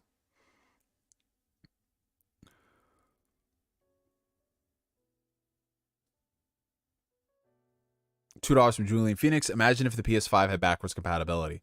Yeah, I would love the PS5 if it had full backwards compatibility of PS1, 2, and 3, but logistically, that would be a nightmare to try to pull off. And also financially, like, let's be real, most of us don't use backwards compatibility like that. The data shows it. I mean, sure, every now and then it's nice to play that one PS2 game or that one OG Xbox title, but we're the minority. Most people who buy these consoles want to play new games. And while it is nice to have that as a feature, backwards compatibility, especially if you upscale the game and it runs at a smoother frame rate, they're going to prioritize the newer shit. And I don't blame them for it. I really don't. Like, I love the fact that I can play Red Dead Redemption on my Xbox Series X and it runs at 4K and it is beautiful. But more people would rather play Red Dead Redemption 2 or play Grand Theft Auto 6, you know? But it is still cool every now and then where you get one of those OG titles. Like, we finally got Legend of Dragoon on the PS5. It's awesome. Yeah, Hellblade 2. They announced that at the end of 2019, if I remember correctly, right? So we're coming up on almost 4 years. And the way it's looking, it's probably a 2024 game. If they somehow got it this year, that'd be amazing, but it's looking like 2024. But yeah, realistically, let's I'll ask this question to you guys. What do you realistically think Xbox can do within the next 18 months? I'll give it to next holiday season. 18 months, you guys are in charge of Xbox. Now, obviously, you can't put out a new game in 18 months. You can't do any of those things. But realistically, what do you think they can do in 18 months that can help steer the ship better? Because, like, they lost a lot of goodwill over the past year. Hey, Neo, do you think the Switch is the only console? Oh, okay, what's up, Darkstar? Good to see you, bro. The only console worth getting for exclusives? So as it stands, yeah, Switch is really the only console where if you own a first-party Nintendo game, it's going to stay exclusive to that. Unless something crazy happens where Nintendo starts to put their games on PC or whatever, those games will only ever be on Nintendo platforms. PlayStation, you know, the days are numbered for a lot of those games. We're starting to see a lot more PlayStation games show up on PC. You know, we had The Last of Us Part 1 come out on PC, and that was only, what, 6-7 months after it came out on PS5. Now, granted, that was just a remake. But, you know, other games have been coming out on PC. I would not be surprised if, like, for example, Returnal came out on PC. That was like, what, about, 2 years after the fact?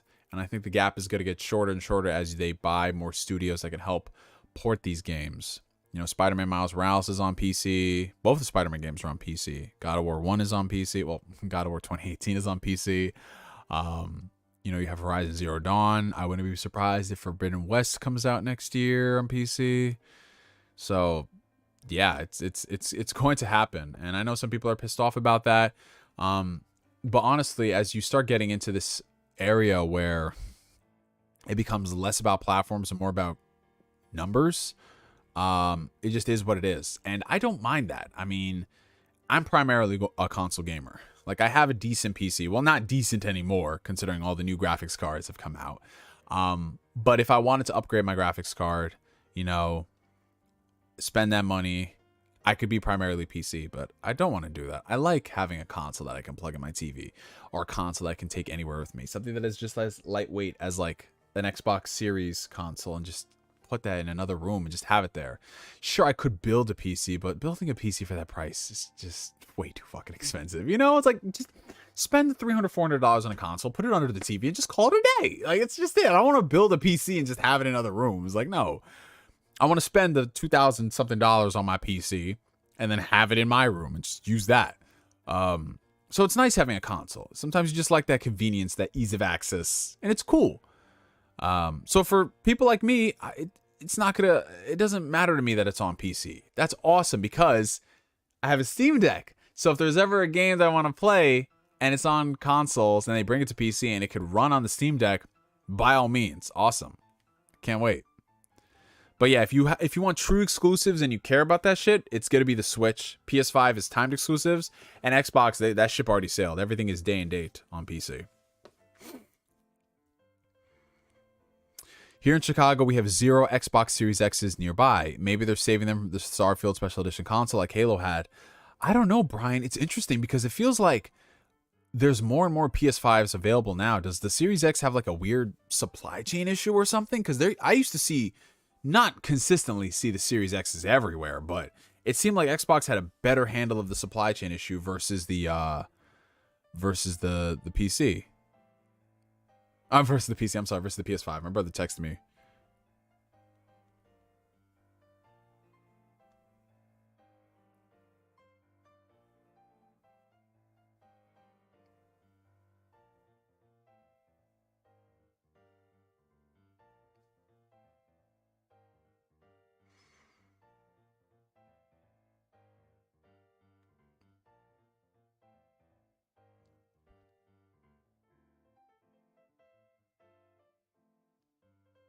Okay. Yeah, so I don't know. Like, I'd like to see some insight if there is something going on with like Xbox where they're not doing that. But yeah, I'm gonna read through some of your answers now. Some people says you need more stock. Try to focus on more exclusives. Fund an anticipated Japanese game, for example, Persona 6, or at least negotiate time exclusivity. Make sure the marketing is on point. Yeah, so everything does come back to like marketing. Bobby brought up a good point. GC plugs, establish some good faith. If I was Phil, I'd put my foot down and at least acknowledge the complaints. But that's the thing, and I shout out to Phil Spencer. I love Phil Spencer. He's the homie. Follow each other on Twitter. Sometimes he watches the channel and shit. But my homie Phil, like, you too nice, man. So many times you saying we'll get it right next time. We'll get it right next time. Phil, like, you've been around the game for a while. There's some of this shit, like, you gotta have people in your corner. Like Dave Chappelle did it best. You gotta have a Mac Mittens in your corner, right? Where if you're doing something or you're thinking of doing something, you gotta have someone in you who knows the shit, who knows how these things operate. You need to have that guidance. You need to have people to proofread this stuff. And I don't feel like there's people proofreading this shit at Xbox. Sometimes they just be going and saying shit, and it's just like, boom, that's it. I'm like, whoa, what?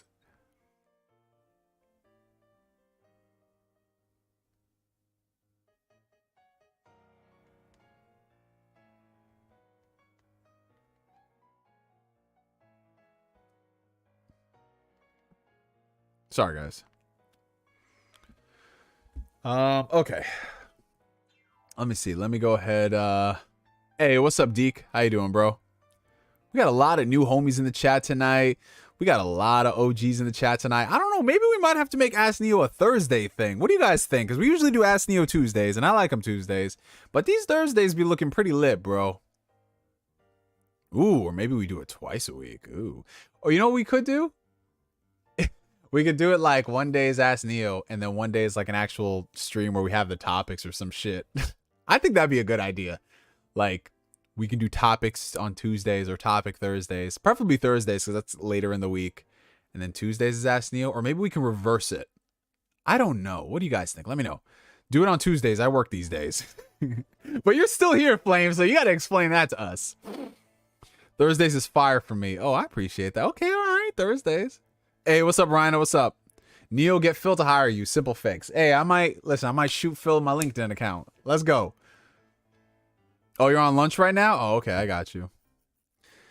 Yeah, my first rule if I go to Halo at 343, my first rule would have been fire all you niggas, bro. Fire all the leadership, but they're already doing that right now, so we'll see. We'll see, man. Stream games on Tuesday and Ask Neo on Thursdays. Thursday topics. I feel like Thursday topics are good. Doesn't matter to me. School's done before this happens. Hey, look at Bella. I appreciate you. Oh, Bella. Bella. We was hanging out. We was hanging out yesterday with your father. We had a lot of good fun. What are you bringing to the baby shower, Bella? We need to know. Are you going to bring the strudel? Are you going to bring the cookies? Are you going to bring the brownies? What are you bringing? $4.99 coming in from JFam. Ayo, we still need community gaming streams like Among Us or Jackbox. We might set that shit up for next Tuesday. I don't know, man. Maybe. Because the way it's looking, man, we might need to get lit. Because we ain't getting lit tonight. We might need to do that. But we got to find a way that when we stream it, because remember the last time we streamed Jackbox, we got a bunch of like weird bots in there. Because we put Jackbox in the title. So we might have to find a way around that.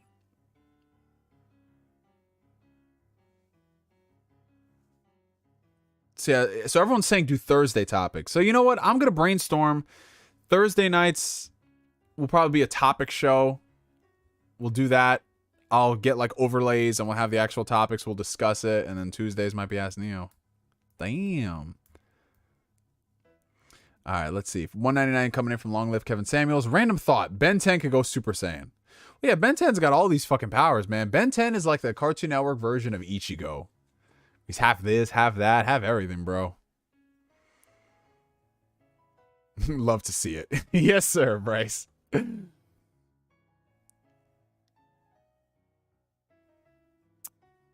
Yeah, it was just like these weirdo bots and like weirdo people joining the stream saying like some wild racist shit in Jackbox. It was crazy, dude. But I'll find a way to do it. We'll probably do it in like our Discord community, and we'll only give out the like links to like people who are only, you know, who are involved in that. You know what I'm saying? But yeah, do we have any other topics we were going to discuss, you guys, or else we're just going to chill for the rest of the night? We're going to do our thing.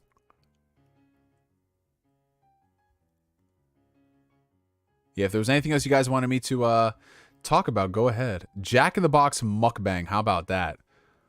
We get a lot of different eyes on that video, Ryuzaki. We get a lot of people saying, hey, where the fuck is the food? You guys aren't eating the food. What is happening here? I think I'm going to bring scones. My parents have declared that I perfected them. Okay. All right, Bella. I'm excited to try them. And if not, me and your father are going to have some words, man. $2 coming in from Valkyne24. What are your thoughts on the final Zelda trailer a few weeks ago? That shit is looking crazy, bro. So the gameplay looked okay.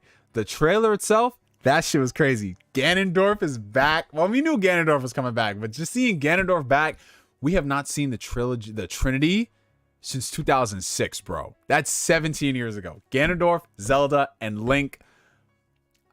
I'm fucking gassed, bro. They're doing so much crazy shit, and I feel like we still haven't scratched the surface of the game. Like, is it going to be similar to the first one? Obviously, but there's so much crazy shit they got going on. The fuse mechanic and everything, man. I don't know why I'm so excited about this game. I liked Breath of the Wild. I mean, I wasn't as crazy about it as everybody else, but like, I thought it was all right. But I'm excited about the sequel. I don't know. Maybe because I can be a part of the conversation for a change. Because I didn't play Breath of the Wild really. Like, I got it at the end of the year, 2017. But I didn't really like play it. Because I played it on and off. I was like, I'm not feeling this shit. Then 2019 it clicked and I was like, oh, this is fun. So, yeah. Ganondorf looking like a beefcake. That's a solid design. That is a great design he's got. I'll be too busy playing Warframe's Duvry Paradox. Love the direction they're going. Rogue, light, Souls-like. Wow. What are they doing with that game? That's like a whole different genre. You know what's so funny, though? Poor Flame. Flame, you know what? So Flame on Twitter a few days ago, he was basically saying, like, I think there was like a quote tweet saying, like, what's a game that you want your friends to play or something? And he tagged me, our friend Ray, Lord Cognito, saying, oh, y'all should play Warframe because it's free and there's this new thing coming out. And then Ray was just like, nah. And then to me, it felt like, you know, that image of online of like that old guy who was eating burgers and it was like Pop made like 8 burgers for all his grandkids for lunch and nobody showed up. That's what it felt like with Flame. Flame just pop. How did you enjoy NF's new album? Do you have top 3 favorite songs off of it? So far, so I have a top 2. I don't know about a 3. I have to go back and listen to it another time. But I definitely loved, obviously, Hope. And I like Motto a lot. Hope and Motto. I gotta listen to it again. Do you believe the NPC meme, the masses are NPCs? I wouldn't say you guys are NPCs. But then again, maybe we all are NPCs. And we just don't know it. But, you know, you could be an NPC in someone else's story. $5 from Julian Phoenix. Did you know there was a Zelda Netflix series coming, but it was leaked, so Nintendo canceled it out of spite? Wait, is that legit? Because I remember talking about like a Zelda Netflix series years ago, but I thought it was just fake. But they actually canceled it because somebody leaked it? That is the most Nintendo thing to do. Like, fuck. You know what? Fuck y'all. Maybe they're trying to find the source, and that's why. $1.99 from Corey Gryffindor. Did you watch Mighty Morphin Power Rangers Once and Always? No. That's on my schedule for tonight, bro. I've got it queued up. So after this stream, I'm going to watch it. I might partake in something and watch it. Yo, man, I might get high tonight. I might get a pizza. Oh, man. This sounds like a great idea. No, this sounds like a terrible idea, actually. Oh, man. Man, Neo Loki just roasted me. I'm not roasting you, bro. I'm just trying to look out for you. Did you know there's new rumors of a new Nintendo console circulating? A reputable Nintendo leaker has reported it. No way. Are you telling me there could be a sequel to the Nintendo Switch? Are you telling me this could be a Super Switch? Are you telling me this could be a Switch Pro? Hassan, my guy, don't do this to me. If you do, and it turns out to be fake, I'll look like just one of these Nintendo YouTubers reporting on a Switch Pro. Get him on the vodka shot. 7-hour stream and Once and Always watch party. Hey, B-Rex Media, that's not a bad idea. But we ain't gonna do it. Hey, Neo, big fan of your channel. I just found out you're an Abasha like me. Hey, my man. What's up? It's always good to find fellow Abisha in the chat. That's what's up, bro. You know what the crazy thing is? It's like every now and then I find out one of my subscribers is also Abisha. Like, that is so fucking sick. It doesn't happen often, but when it does, it's like, yes. We out ya, bro. We out ya. Nintendo canceled it out of pride. Nintendo YouTubers love them rumors. I mean, yeah. You interested in Diablo 4? I am interested in Diablo 4. I played Diablo 3 for like 20 something hours, 30 something hours. I enjoyed it. Didn't really go back to it much. But Diablo 4, I feel like it, again, similar to like Tears of the Kingdom. I could be involved in the zeitgeist and I can play it and I can have fun with everybody if I find time between Final Fantasy 16, because that game takes priority. That game, dude, because we got Jedi Survivor in a few days. Literally in a few fucking days, Jedi Survivor. And then we have Zelda. And I don't know. Something's going to take an L. Something is going to take an L between Zelda, between Final Fantasy and Jedi Survivor. Like, oh, why would y'all do this to me specifically? Oh, NF is a rapper. Thoughts on the possible new crappy PlayStation Portable? I think that is the dumbest idea in the world. Listen, I can humor the idea of a cloud streaming device for video games. I can humor it.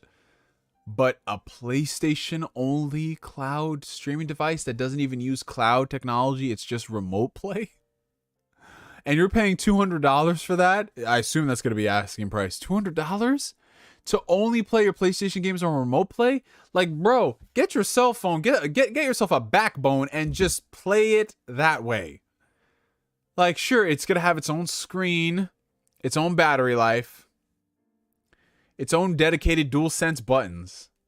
But, bro, $200 to remote play your PlayStation games, that's like literally you're running out of shit to come out with. That's what it feels like. Like, literally, we're going to do this thing because we can. Like, it's just like you there, nothing else. Not even PlayStation, like, well, PlayStation Now is folded into their streaming shit, but anything else? Like, if Xbox comes out with one of those devices, okay, yeah, you can play your Xbox games on remote play, or you could stream it through xCloud. All right, okay, but only PlayStation remote play. That is insane. I want that shit to flop. I want that shit to die. And I can't wait to see the people capping for it and being like, oh, this is great. And then it's like, when you don't have internet, wow, this sucks, bro. Marcus, what's up, bro? No, we did not partake in the devil's lettuce yet. I had a friend growing up who was also Abisha, and he was just like you. He had a game collection in his room and grew up with OG cable. Chill dope, dude. Oh, that's what's up, bro. Yeah, man, we really out here, bro. It's just, oh, man, it's awesome. You can tell from our fucking Abisha 5 heads, bro. From our Abisha 5 heads. My girlfriend, she got a bigger forehead than me, though, and I don't let her forget that shit. We got two Marcuses in the chat tonight. We got Marcus Doyle Terrell, and we got Marcus Makes Stuff. We assembling a Marcus cinematic universe. Move the fuck over, Feige. That's the real MCU. Oh, Guzman, what's up, bro? Good to see you. I told my parents I'm working to earn money to buy Tears of the Kingdom myself, because then I'll value it more and feel like I'm going to regret saying that. No, Bella, never feel bad about working hard for something, because that shit matters. Like, I remember when I got my very first part-time job, I was 16 years old. I worked at a grocery store. Anyone who lives in like the Northeast, I worked for Stop and Shop, or as it's known, Giant as well. And I remember like my very first paycheck, I'll never forget this shit. Like, I got my paycheck and my mom was so excited for me because it's like, you made this money. And I remember that paycheck, I made like, I think $120. Remember, this is back in the day, like 2010, right? This is back when $100 felt like $1,000, especially to a kid. And I was just so excited because I made this money, and I immediately went on Amazon. I bought anime DVDs. I bought video games. I was so gassed, man. This man said I got that Haru forehead. Wow, I'm gonna block you. But you have a horror profile picture, so it's okay. But yeah, it was good. So yeah, earn that money, Bella, and you're gonna enjoy it. And the good thing about Nintendo games is that they never depreciate in value. They always maintain their value, or they appreciate and they go up. So you're gonna be good, Bella. You're gonna be good. Like that game, if you buy it now at $70, it's gonna still be $70 3-4 years later. That's the fucked up part about Nintendo shit.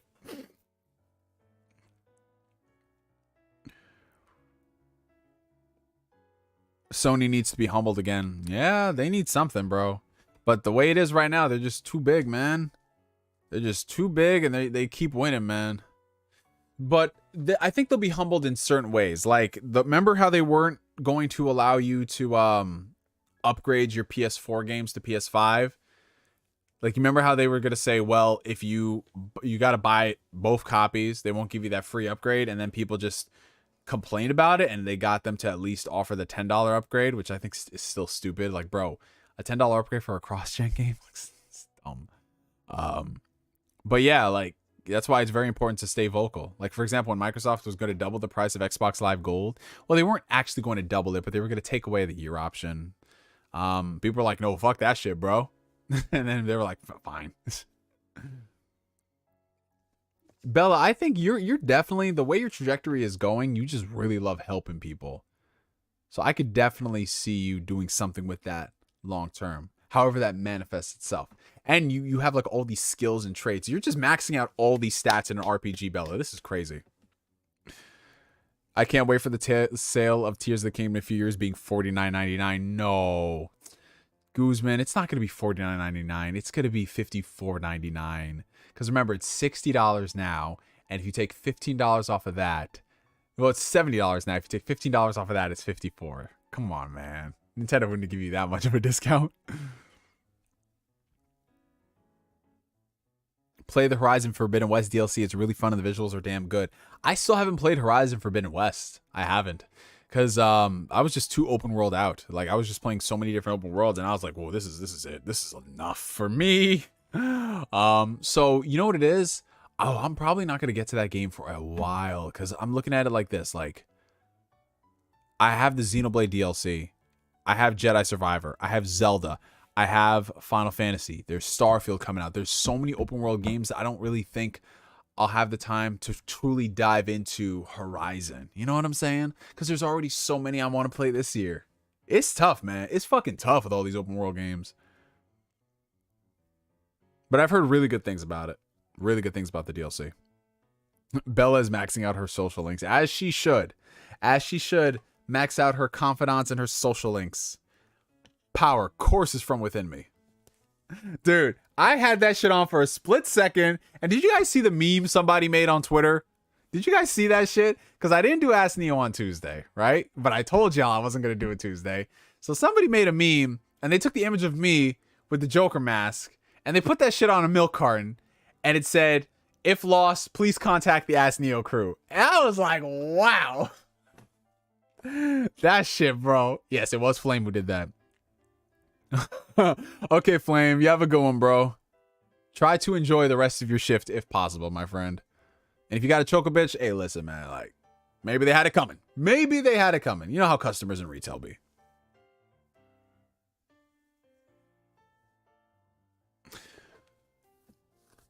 Do you know who JD Witherspoon is? John Witherspoon's son. He gives me Abisha vibes, even though he's just a regular African man. He's a dope dude. Yeah, the Witherspoons, bro. And I remember, like, he really wanted to play Granddad in the Boondocks revival they were going to do. And they were just like, no, we're going to go with somebody else, which is really fucked up and disrespectful because he does a really good impression of his father, you know? But I think that revival is more or less dead, which honestly is probably for the best. This man said, pull a Jonathan Majors. I am screaming. Photoshop not done by me. That's a crime. Yeah, I don't even know who did that Photoshop, but it was a very convincing Photoshop.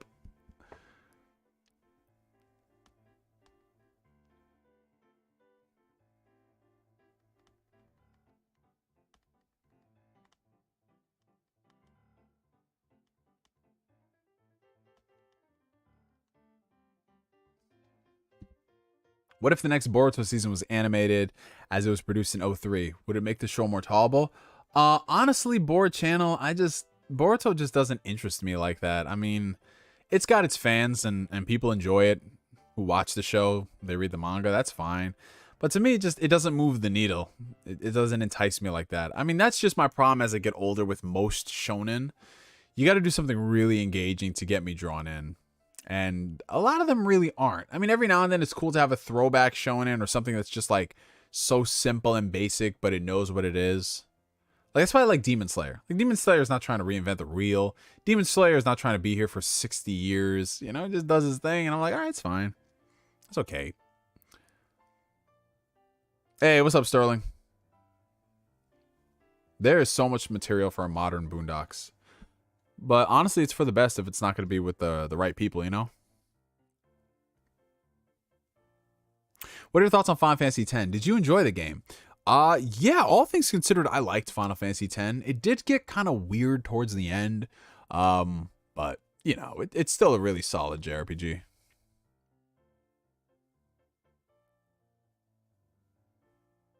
Yeah, it's just like, unless you have the right people working on it, you'll get another Boondocks Season 4, and nobody wants that. So some things are better left alone until you get the right talent. How much longer we got to wait for Metroid Prime 4? Honestly, I have a feeling they're probably going to re-release the other games first, and then Metroid Prime 4. I wouldn't be surprised if Prime 4 comes out next year, dude. Like, the way it's looking now... They restarted development in, what, 2019? Yeah, I could see that being like 2024. Even though it shouldn't, because it's a Switch game. Like, why do you need that much time? But it's Retro Studios. If this game is ass, they ain't ever gonna hear the end of it. Because they haven't put out a new game since Donkey Kong Tropical Freeze. And that was 2014, guys. 2014. So by the time Metroid comes out, that'll be 10 years. No, we didn't talk about the Street Fighter 6 demo. Well, we talked a little bit about it, but the game itself, but, you know, I'm not too interested in it, so it's like, I can't really comment on it because I don't play fighting games like that. But I'm happy that the people that do, they say it looks awesome. Just started Final Fantasy 15 and I am loving it. Oh, it's good for you, Skylar. I wasn't too crazy about 15. I didn't like it, but, you know, I'm happy you're enjoying it. Prime 4. Yeah, honestly, at this point, Prime 4 is going to be on both systems. It's going to be the Twilight Princess of that gen. Loki just got a Switch. Anime Analyst, my guy. What's going on, brother? Loki just got a Switch just for Mega Man and Zelda Tears of the Kingdom. Hey, man, listen, sometimes that Switch be coming in clutch. You might not play it often, but when you do, you can put some good hours in that, bro. And, like, some games, like Mega Man, I don't mind getting it on the Switch because it's just fucking old school Game Boy Advance titles, bro. Like, put that shit, like, that's fine. I can just sit down, I can play that. And then Zelda, of course, this is the only place to play it. Oh, yeah, the old school Donkey Kong Country games are great. You missing out, bro. I picked up the fighting games with DBZ Fighters, and man, I'm happy I got into them. Probably one genre left that challenges the shit out of me. Yeah, I mean, bro, that's the thing. Like, I bought Street Fighter 5. I bought Fighters on the Switch. I got it on the PS4. You know, like, I play them every now and then. I just don't dedicate the time to continue to get good and have a team, you know? It's because I got other shit. But then again, if you give me an RPG, I will max out all those characters.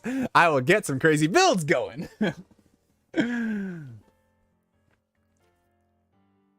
We have $4.99 from Long Live Kevin Samuels. You're having a smoking session with Shaggy, Orochimaru, Mordecai, and Rigby. Jesus Christ, what a group. But the Kolyoko crew pulls up. Are you leaving or are you finishing the sesh? Oh, boy. Well, I don't know if I want to be in the same room with Orochimaru because that just no, man. You seen the way that what that man does with his tongue out? Hell no. You know? But the Kolyoko crew, they pull up. It depends how cool they are. Like, if we can siphon rotation, like, cool. But if they being weird about shit, they gotta get the fuck out of here, man. We ain't leaving. They gotta leave. So I'm gonna say, like, if they cool peeps, you know, we'll do a rotation and we'll see how it goes from there. You know, I really I was going to sell my OG Switch and get the OLED when I just figured they're not going to do a Switch Pro. So let me trade in this Switch, pay like, what, $80 and get an OLED. But now I'm just like, fuck it. I'll leave it alone. Dude, that Xenoblade 3 trailer, I can't with that shit, bro. Like, I just had a meltdown an hour ago. I can't with that shit. I'm so excited, bro. They doing the fucking thing with this story. We eating good, bro. The Xenoblade fans, we don't fucking miss, bro. We don't fucking miss. Hey, Neo, do you think there's any hope for Halo, or is it time for Xbox to move on and let it die? Honestly, I don't think they'll ever let it die, but Halo is going to go through another major restructure, another reboot of sorts. They've got to clean house entirely. They have to get consistent talent working on it. They have to get competent leadership working on it, because the way the Halo situation has been going kind of reminded me of Disney Star Wars, in the sense that, like, they have people at the helm who don't really know what the fuck they're doing until you brought in people like Jon Favreau and Dave Filoni to kind of steer the ship. But the thing is, they were working only with the TV side of things. What about the movie side of things, right? In the case of Halo, the people that they have working there were not working out at all. All of them have to go. And that's what we're seeing right now. Bonnie Ross is out. Frank O'Connor is out. All these people are out. They're promoting different people into different roles and doing things. Is that going to pay off for them? I don't know. But honestly, the Halo brand, it's the fact that they were able to fumble that IP. Halo was the biggest name in gaming for a very long time. And all it took was a solid, not even a decade, because, you know, it didn't start fumbling until, what, 2015? It took just like a handful of years for that shit to get fucked. It's going to take a long time for them to rebuild Halo. And everything that they start right now is going to take years. So them making a new game, bare minimum, it's going to take 4 to 5 years.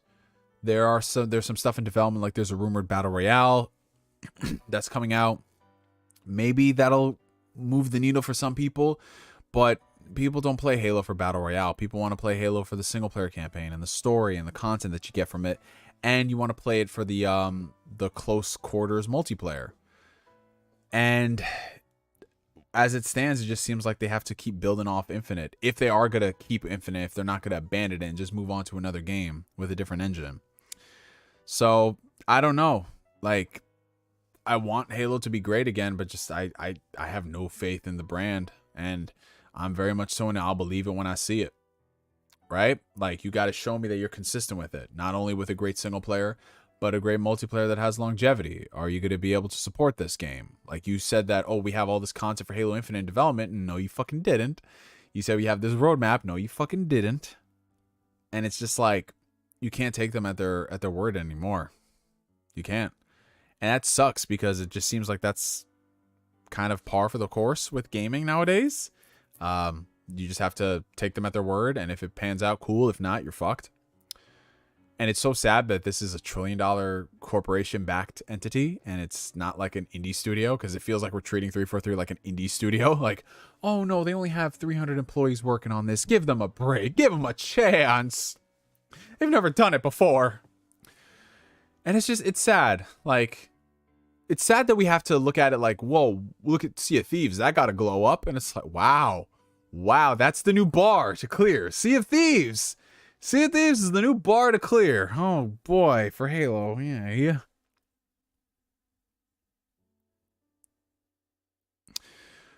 I don't know if giving Halo to another studio is the best approach, because there aren't really a lot of studios out now that are well equipped to work on Halo. Because Halo, you have to make a good campaign and a good multiplayer, and there's not a lot of studios that do that.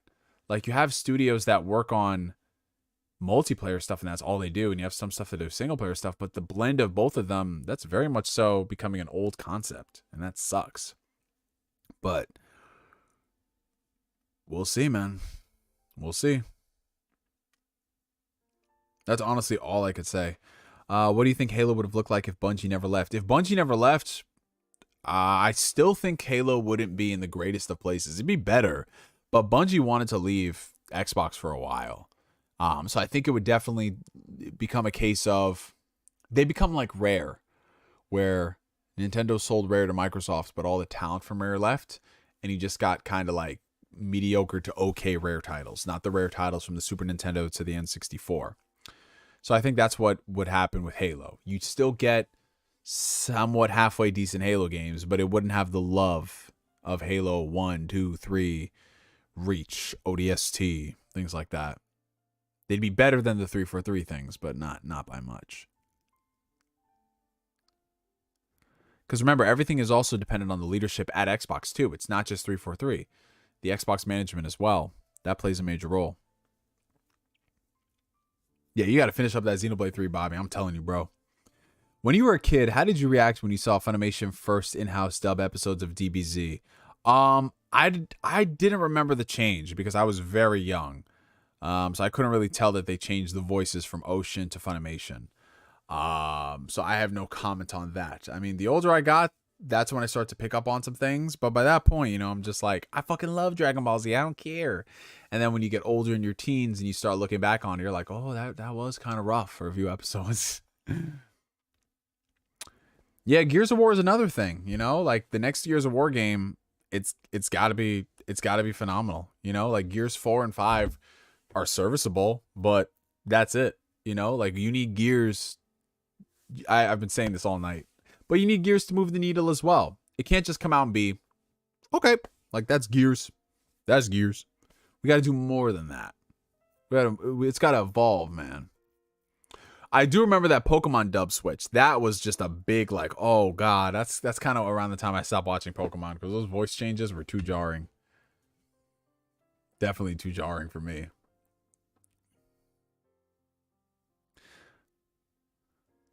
$2 coming in from Julian Phoenix. Do you think the KOTOR remake will ever come out? Oh my god, I forgot they were doing a KOTOR remake. Jesus Christ. Oh man, yeah, because that's another thing. They have to restart the whole entire process. Will it ever come out? I don't know, but honestly, it's like Boondocks. Some things are just better left alone. It seemed like they didn't have the proper talent working on this game in the first place. So maybe in that respect, you shouldn't release the game. You know, they had what was it, Aspire Media? Ass Media, right? They were doing that. And it just was too big of a task for them. So I don't know. If anything, it's looking like we won't get that game for a couple of years, man.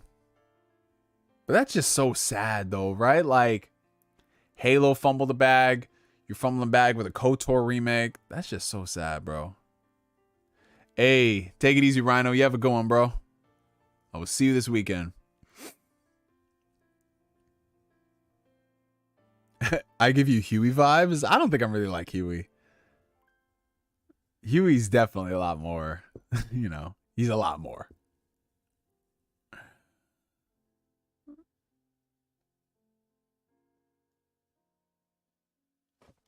Hold up 1 second, you guys. I will be right back.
All right, we back. We back.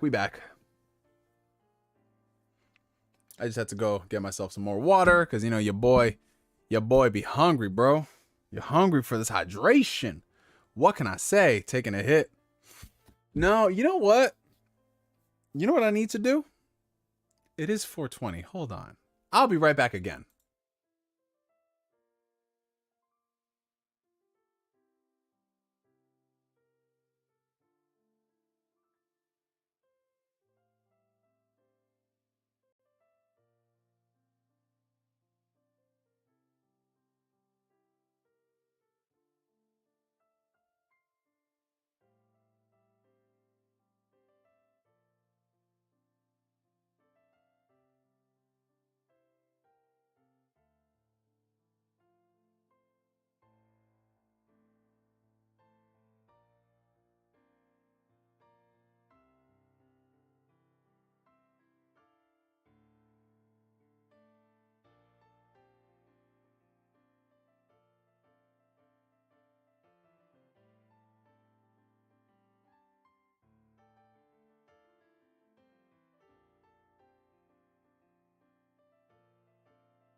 Okay, I'm back.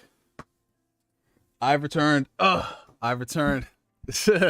I've returned. So we're not smoking tonight. But we doing something else. We doing something else. My friends. Ugh. So I had one of these on Monday night. No, I had one of these Sunday night. And this shit knocked me on my fucking ass, bro. Like, I thought I was really good with edibles, but this tiny little 50 milligram piece was fucking brutal. It's fucking brutal. And I'm debating, like, I should only take half today. But then part of me was like, ugh, mama ain't raised no bitch, bro. Gotta have that full piece. So what do you guys think? Indica or sativa? I prefer sativa, but this is an indica, which is okay because it's late at night. You dropping that acid? Oh, no, never that. What do you guys think? Should I go half or should I go whole? Nah, it ain't no CBD, bro. It ain't no CBD. Acebreaker, I'm about to eat like 3 gummies and be all good. Acebreaker, you build different. If I party with Acebreaker, I think I'm like dumb partying for the rest of my life. What's it like living in New York with legal weed? So it just became like legal within the past like 2 years. And it's cool. No, I will say it is trippy though. Cause I went out with the boys yesterday. And bro, we was near what's it called? Rockefeller Center. And my boy, he just starts lighting a fucking blunt and smoking it. And he just passed it. I was like it was just such a weird feeling. And like, there was cops right near us and everything. They didn't say shit. It was weird, bro. I love how Bryce is like, whole, full send, half, homie. Whole. Do it. All right, fuck it. We go whole. I'm gonna regret this. And everyone in the chat is just like, oh shit. Oh man. But yeah, so that's gonna fun. That's gonna be fun. It's gonna hit me. And like, no, so this thing, what was so brutal about it was after an hour, I was good. But after 2 hours, I was fucked up, bro. I was watching Spider-Man Homecoming. I don't know why I put the movie on. I was just watching it. And I was like, oh, this is a fun movie. I was watching it. And bro, like I was watching that movie and the weirdest shit happened. Like a whole part of the movie was just depleted and deleted from my brain. You know, the whole part where after Peter loses the suit and he has to stop Vulture from his crime, but he's going to prom. That entire segment from him going to prom and him, like basically after he lost the suit, my brain shut off and then it restarted when he was fighting Vulture on the plane. And I was like, where the fuck did the movie go? Like literally, I was just watching. I was like, dude, it was the trippiest fucking thing. Holy bro, watching in 5D. Oh no, that's when I take other shit. Neo about to be feeling like a Power Ranger while watching the show now. Yeah, I'm about to fight with them, bro. I'm about to fight with the Power Rangers. Let's get it. Let's fucking get it. I have a 45 milligram one about to take on Saturday on my day off. You better message me about that shit, Bryce. I want to hear about that story. Nah, but see, now I'm high as fuck. You already know the munchies are going to set in. I'm about to be disgusting. Let me order it right now. Shh. Applebee's is still open. Ooh, pick 2 for $25. But it's $29. How do you do that to me, Applebee's? But no, it's Little Mexican Cafe. I might get some Mexican food. No, they're about to close. You son of a gun. Taco Bell. Yeah, no, I'd have to get delivery for something. Yeah, my brother, he just took an edible. He's getting high too. Buy one, get one free. No. What are these offers?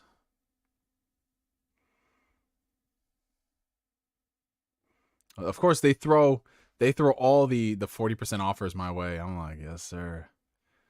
But I gotta see like what places. Yeah, they do Dax, but they don't deliver. At least on Uber Eats. Ooh, sushi. Could get some sushi.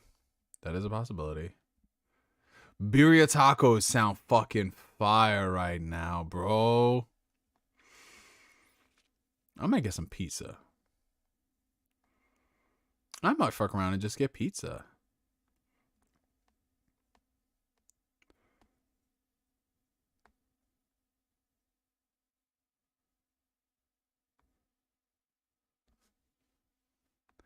I don't know. I gotta think of something. Ooh, I could order hibachi. I don't know. I don't fucking know. Domino's? Yeah, I could get Domino's. Ooh, man, I might fuck around and get Domino's. You're right, guys. Oh, John McKinney, what's up, my brother? He sent a $9.99 super chat. They're too old now, but before Jared Leto was cast, I've always wanted Crispin Glover or Richard Nepper for the Joker. What do you think of those picks? So Crispin Glover, I don't care what people says. Like, Crispin Glover is just a creepy fucking looking dude. Like, you just look at that dude and you're like, something is off about him. So I could see that. That's great casting. Still one of my personal picks, John McKinney, and I know this is cliche, everybody says it. I would still love to see Willem Dafoe as the Joker, just because he's just already unhinged. So you can have a Joker that's on level 10 already. So Willem Dafoe is Joker. Lakeith Stanfield threw his hat in the ring that he could be the Joker. He wanted to be the Joker at one point. I could see Lakeith Stanfield doing that. I think that would be nice. But I really want to see what Barry Keoghan does whenever Matt Reeves decides to use him. I am kind of Jokered out, but at the same time, all it takes is like one really good Joker portrayal for me to be like, that wasn't that bad. But I need to see Mr. Freeze first. I need Clayface. I need all that stuff. Get 7-Eleven cookies do seem fire. My first time ever eating a weed brownie was 100 milligrams. Let's just say the sun and grass was the vibe. You said 100 milligrams for your first time? Jesus.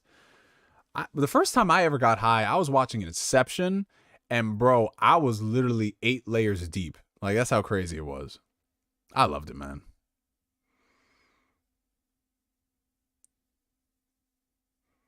What Guzman just said, bruh. I had a trip ass event where my brother drugged me and laced with Rice Krispie treats when I invited him and his friend to watch Venom 2 at the Alamo Draft House. Holy shit. Now, I saw the movie already, but when Andy Serkis appeared to introduce the film, it had me thinking I was entering a dream sequence from Nightmare on Elm Street. He didn't tell me, and I had a couple drinks. He fucked my stomach up. Yo, this man was cross-faded. Oh, no. Yo, that's fucking insane. Bro, you live in New York and you're considering Domino's? I thought New York was supposed to have the best pizza. It does have the best pizza. But here's the thing, Skylar. I don't live in the city. Like, that's a big misconception about New York State. New York City is at the very bottom. And I live about, like, 45 minutes outside the city, north. So, like, we have decent pizza here, but it's not New York pizza. I'd have to drive deep into the city to get pizza. So, yeah. Hey, what's up, Carl?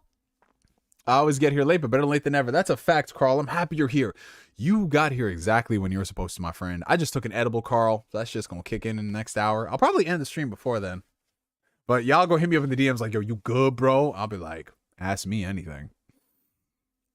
Neo, will we ever see an open world Superman game? I think after this new Superman movie comes out, we might start seeing developers work on Superman stuff. Oh, damn. Let's go. Shots? Oh, no. No shots tonight. Y'all are different.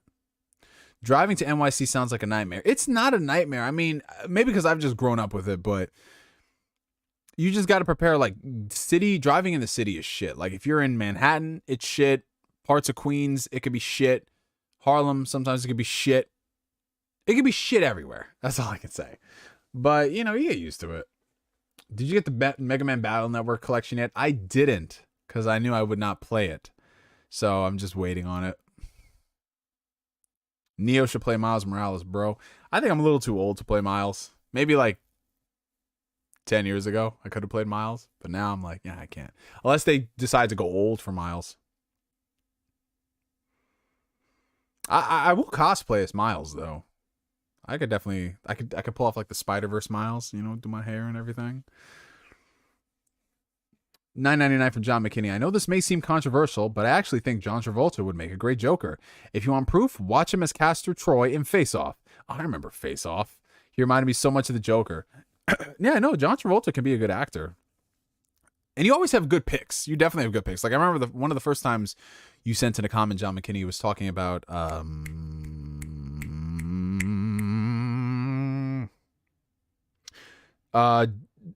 Judge Frollo from Hunchback of Notre Dame, and you were doing the casting picks, and I was just like, that is right on the money. It's spot on. $1.99 from Long Live Kevin Samuels. Any crazy high stories? And $1.99 from Blue Senshi. Crossfaded for the well-minded. Yeah, so let's trade some stories, you guys. All right, so my first time. Okay, I think I've told the story before, but my first time ever getting high was, ironically, the first time I ever had edibles before. So it was, I believe, my first year of college. And, I had made friends at the time. I made friends with this one Argentinian dude, right? So one Argentinian dude, cool, chill and everything. And he was just like, yo, bro, I'm starting to bake edibles. I'm getting into baking edibles. And I was so excited because at the time, it's easy to find bud. But like finding someone who could bake edibles, especially good edibles, oh man, it was damn near impossible. At least like, for 17, 18-year-old kids, you know what I'm saying? Like at the time. Because, most of the time, like if I was like looking around for stuff, well, no, not at the time, but like later down the road, I realized how hard it was to find edibles or good edibles. Because, like when they're baking that shit, they don't get the consistency right. Sometimes they taste like pure weed. Other times they use really low quality weed. So you get a headache afterwards. So he said, yeah, I'm baking edibles. I'm gonna do that shit. So I was just like, okay, bro, cool. Like I'm excited. And, he's my boy. So it's, you thinking like, yeah, you could probably throw me an edible or two. So a couple weeks passed by and I just asked him like, yo, what's the progress on the edibles? How's it going? He's like, man, I gave up that shit. And I was like, what happened, bro? He's like, yo, you know how fucking hard this shit is to do, especially in a college dorm room? And I was just like, yeah, that makes sense. But, I was high-key disappointed because I was like, damn, I thought I was going to get edibles. And then he does this. He says, yeah, man, I made one last batch though, but it came out terrible. Do you want it?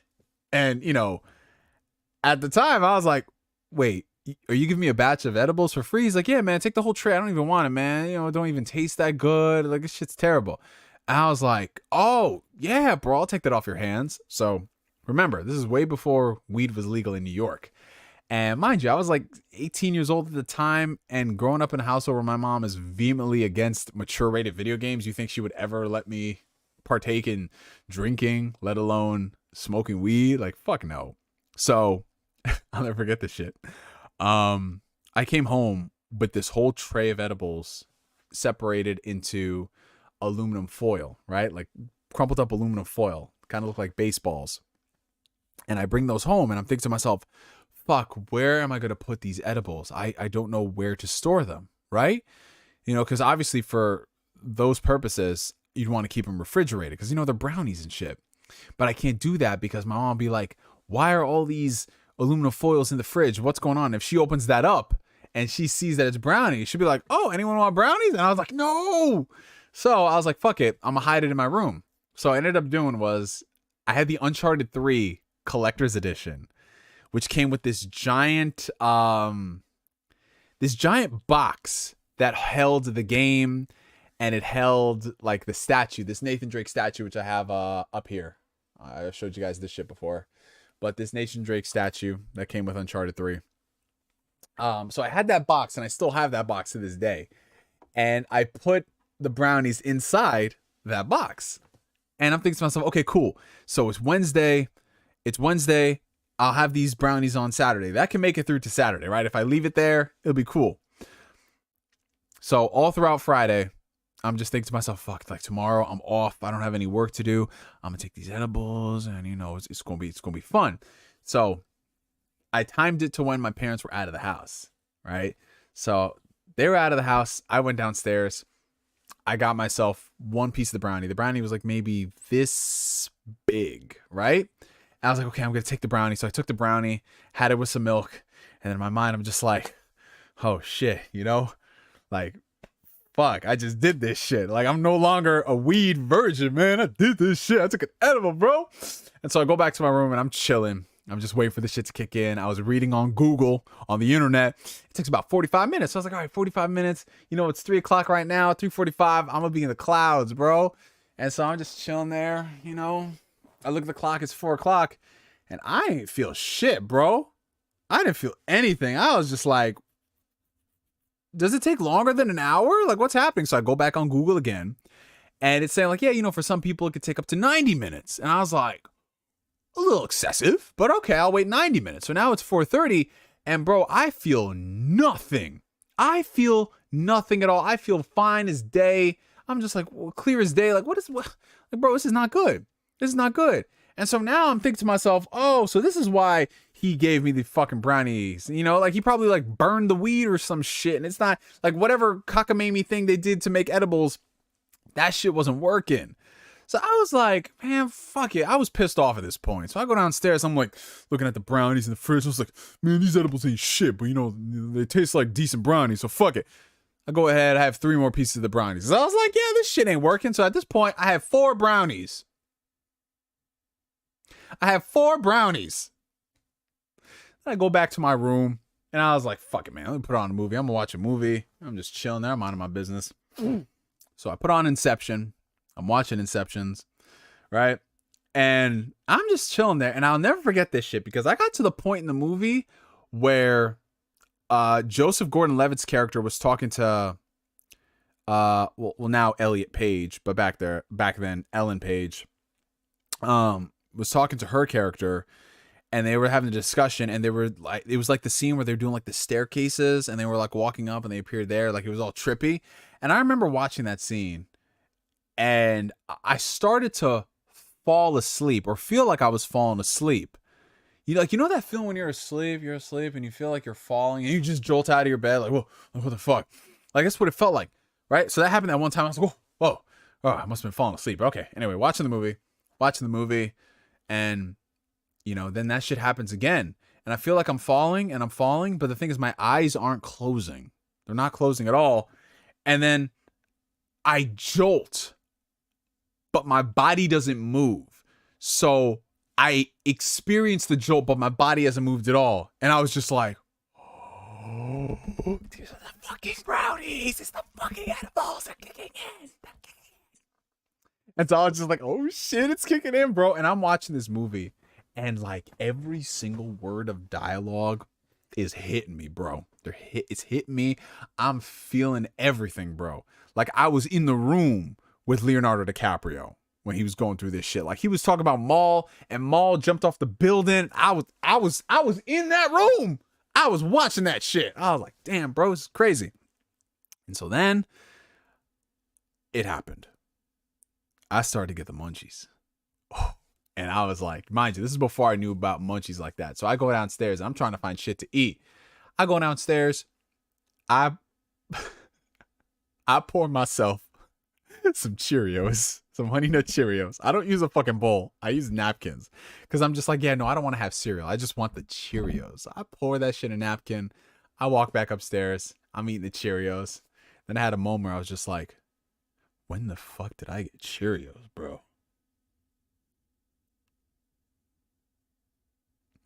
And then after that, I go on YouTube, and I'm gone at this point. I go on YouTube, and I start putting on Alvin and the Chipmunk-fied music. So like really squeaky, like it sounds like Alvin and the Chipmunks sang it.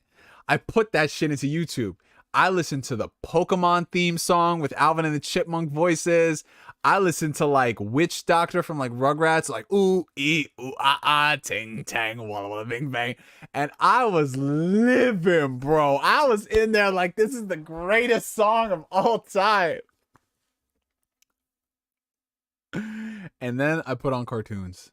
And I just started watching fucking Ed, Edd n Eddy. I started watching a bunch of shit. Like when I'm high, I like watching funny stuff. It's great. And it was such a good trip, bro. Such a good trip. Now, if you're talking about some wild shit, this is not wild, but the first time I got crossfaded, oh, Jesus Christ. So it's St. Patrick's Day. I go out with my boys. And, you know, again, this is before weed was legal. So, you know, we're on the strip with all the bars and everything. But before we go there, we're pre-gaming. We're getting high. So we walk up the street and, you know, we're just like taking hits and shit. And then, you know, like back then, I didn't really know how to smoke like that. So every single time I try to take a hit, I fuck it up and I start coughing. But, you know, this time I was just like, fuck it. I'm just taking one really big hit. So that way, if I cough, I only got to cough like for a minute. And then that's it. I'm good. Man, I inhaled that shit for 5 seconds. I didn't cough. I was good with that shit. And I was like, oh, I feel great. Let me take another hit. Sometimes you just got to quit while you're ahead. Because that shit that he had was different, bro. I took that shit and like I immediately felt it. And then we're walking into the bars. I get a rum and coke. I'm drinking that shit. I'm sipping it. And bro, I get to the point where like everything around me is like on level 10, man. And I'm surrounded by people. Like there's girls dancing next to me and everything. And bro, I'm just chilling. And then this bar in particular had like this partition where you had the main area and you walk up like 2 steps and you have this little like dance area that you can overlook everything. Bro, I was posted up on this pole next to the fucking bouncer. I just look over at him. I'm like, what's up, bro? And he's like, and I was like, just chilling there. And then after that, bro, I get the fucking munchies. And then I leave the bar. I take my ass down to CVS and I'm getting texted. They're like, yo, where the fuck did Chris go? And I was like, yo, Chris is at CVS. Chris got the fucking munchies, bro. And then I'll never forget this shit. Cause then I had like, everyone's chilling. I have this bag of munchies. And then I go back to my boy's car and I was just like, yo, you got to come out of the bar right now. He's like, why? What's up, bro? He's like, yo, I got fucking munchies. And I need to be in your car. And I need to eat this shit now. Now. And he's like, are you serious now? He's like, now. And he's like, all right, come back. So he unlocks the car. I sit in the car. I'm eating the munchies. I'm chilling there. I'm just overlooking everything that's happening. And I'm just like, I'm fucking gone, bro. And I was chilling in the car. And then everybody got back and they're like, yo, I'm fucked up. They're like, you fucked up? They're like, yeah, I'm fucked up. Like, Chris, how you feeling? I'm like, I'm good, bro. I'm just chilling. I had 1 drink. I was just more high than anything else, man. Rum and Coke is literally the nastiest shit ever. Bond, I was 22. Like, relax, dude. Relax, man. I was 22. It was $5 for a rum and Coke. I will take that, bro. What'd you be drinking, Bond? You be drinking, Bond, you like 45. You still drinking beer, bro. Like, relax. And then I remember one time Ooh, one time, you know what? Never watch really emotional shit when you're high because you start feeling like that shit's happening to you. I remember I watched Avengers Endgame and I was, bro, I took probably the most amount of edibles I took in my life outside the first time. Yo, when Tony Stark died, I felt like that happened to me, bro. I was like, that was my nigga, bro. He sacrificed his life for the freedoms that we enjoy today. That was my man's. I don't drink beer, clown. Come on, Bond. Shut up, man. Look at this guy, Bond. Vodka Club, seltzers, and espresso martinis. Okay, you be pinking up with it, I know. But don't act like you weren't drinking beer when you were 35, bro. Let's stop. Let's stop it, Bond. I ain't gonna front. Like last night, man, we had these bottomless drinks for dinner, man. So many margaritas. That shit was nice. You drank a Dragon Ball IPA? That's interesting. I didn't even know those existed. Why do you think Kingdom Hearts 1 is the best? I don't think Kingdom Hearts 1 is the best. Objectively, 2 is the best. 1 to me is the one I have the most amount of memories and nostalgia for. You know? Like, if someone says Kingdom Hearts 1 is not as good as 2, absolutely. But Kingdom Hearts 1 just like, it hits me in different ways. Oh, and then here comes Bond. Oh, Kingdom Farts. Kingdom Trash. You should be getting legendary. A good martini is shaken, not stirred. Oh, there you go. There you go, James Bond. How old is Bond? Bond is, last time I checked, Bond is 47. You said you saw yourself in third person crossing the street? Yo, this man. Yo. Yeah, honestly, I don't drink as much as I used to. Well, then again, I never really drank like that. But I remember I got fucked up for my brother's birthday one year. That was my sign where I was like, I'm getting old, bro. I can't drink like I used to. I had 6 drinks and I was hungover for a day and a half.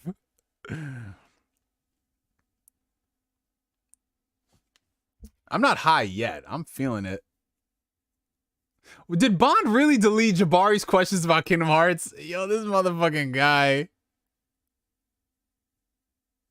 Yo.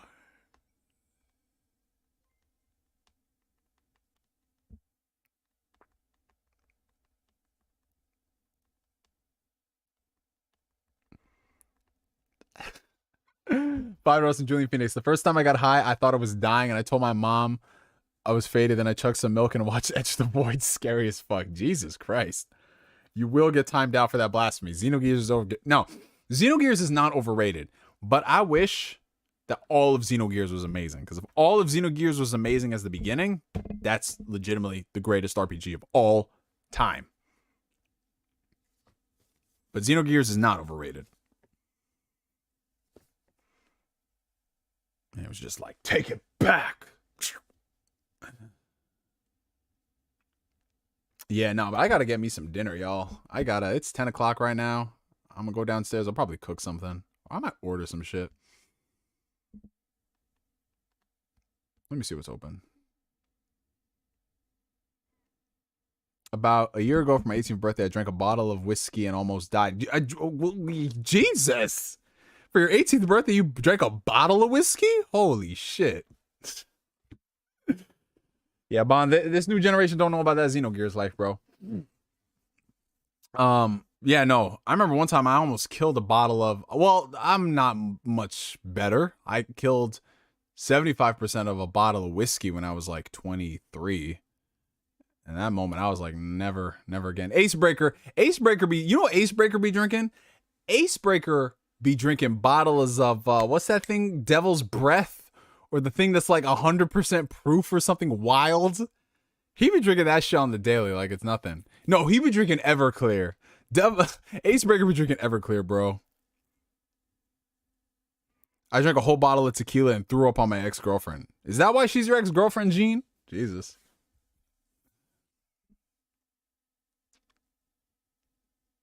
Is it true that weed gets anyone laid, especially when they smoke with a girl? No, it doesn't. You don't need weed or alcohol to get laid, my friend.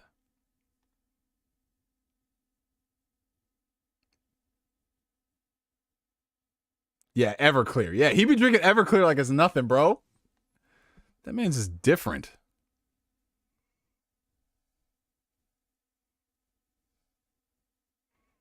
Weed makes me lazy to get laid. Well, sometimes it can keep you safe in that respect. Because listen, do not have sex until you are dead. Okay, that's your advice from Neo.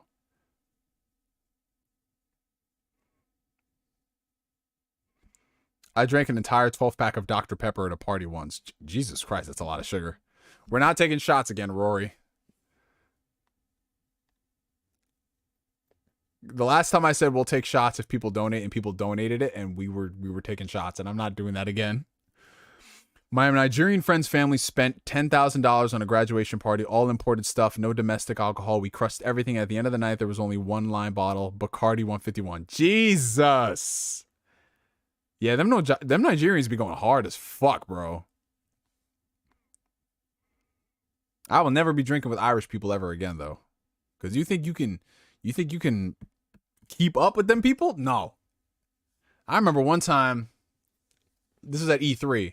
I was drinking with Irish folk, and shit was so lit. I was fine the next day. My two homies were fucked up, and they were like, yo, we gonna do that shit again tonight. And I said, y'all can do that, but it was different.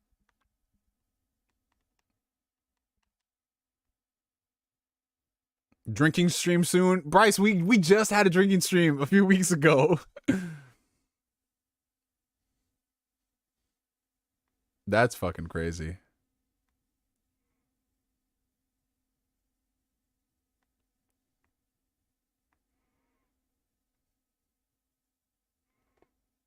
Yeah, I've seen Aqua Teen Hunger Force before. I haven't watched all of it, but I have a lot of classic episodes. The Shaving. Henny, whiskey, and Everclear. Who needs a liver? Jesus Christ. Well, that's Acebreaker's motto. Anything is possible. Anything is possible for this dude.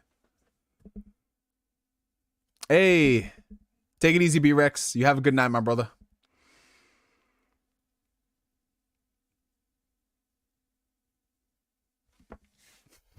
It's crazy drinking Everclear. My God. But yeah, I'm looking at the clock, and it's a little past 10 o'clock, people. So I think it's about time we wrap this shit up for tonight, ladies and gentlemen.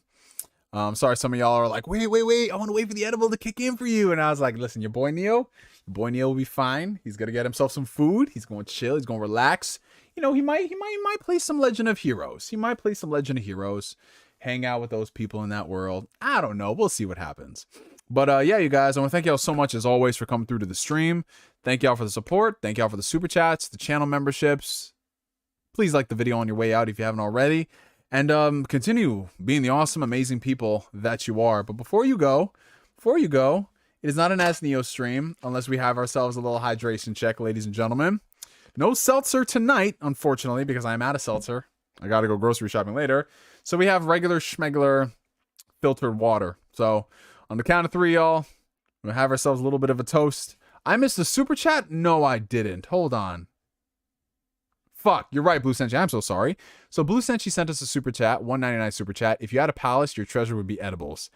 Well, listen, it's like Morgana, man. It's like, where's my fatty tuna, Joker? That could be it. Then again, those edibles got to be careful, man. This man said do an edible check. Hey, yo, I already had an edible, man. You were trying to kill me? Yay for the air molecules. That's right, Bella. Science. So yeah, guys, on the count of 3, grab your favorite H2O beverage of choice, and we're going to chug that shit. So 1, 2, 3, hydration. That shit was a little cold, actually. Lord, edibles, never again. Hey, Blackmon, we're about to have some fun. Depending on how I feel, I might do an Ask Me Anything if I'm coherent enough in the next hour. We'll see. But yeah, you guys, that's a Bond tale for the ages. Yeah, Bond, I want to hear about that story. You gotta tell me that story later. Yeah, y'all, enjoy the rest of your evenings, your mornings, your afternoon. Just got out of the shower. I'm hydrated as fuck. Look at this guy. Hopefully you use soap. I hope you use soap. You guys enjoy your mornings, your evenings, your afternoons. I will be back next week for Ask Neo, and we might be splitting the streams. We might have the topic shows on Thursday, and we might have Ask Neo on Tuesday, depending on the shit that's happening throughout the week. Jabari and his blasphemy, Jesus. But yeah, you guys, for me to for now, my name is NGS signing out, and like always, I catch you guys later. Peace out, y'all. Have a good one.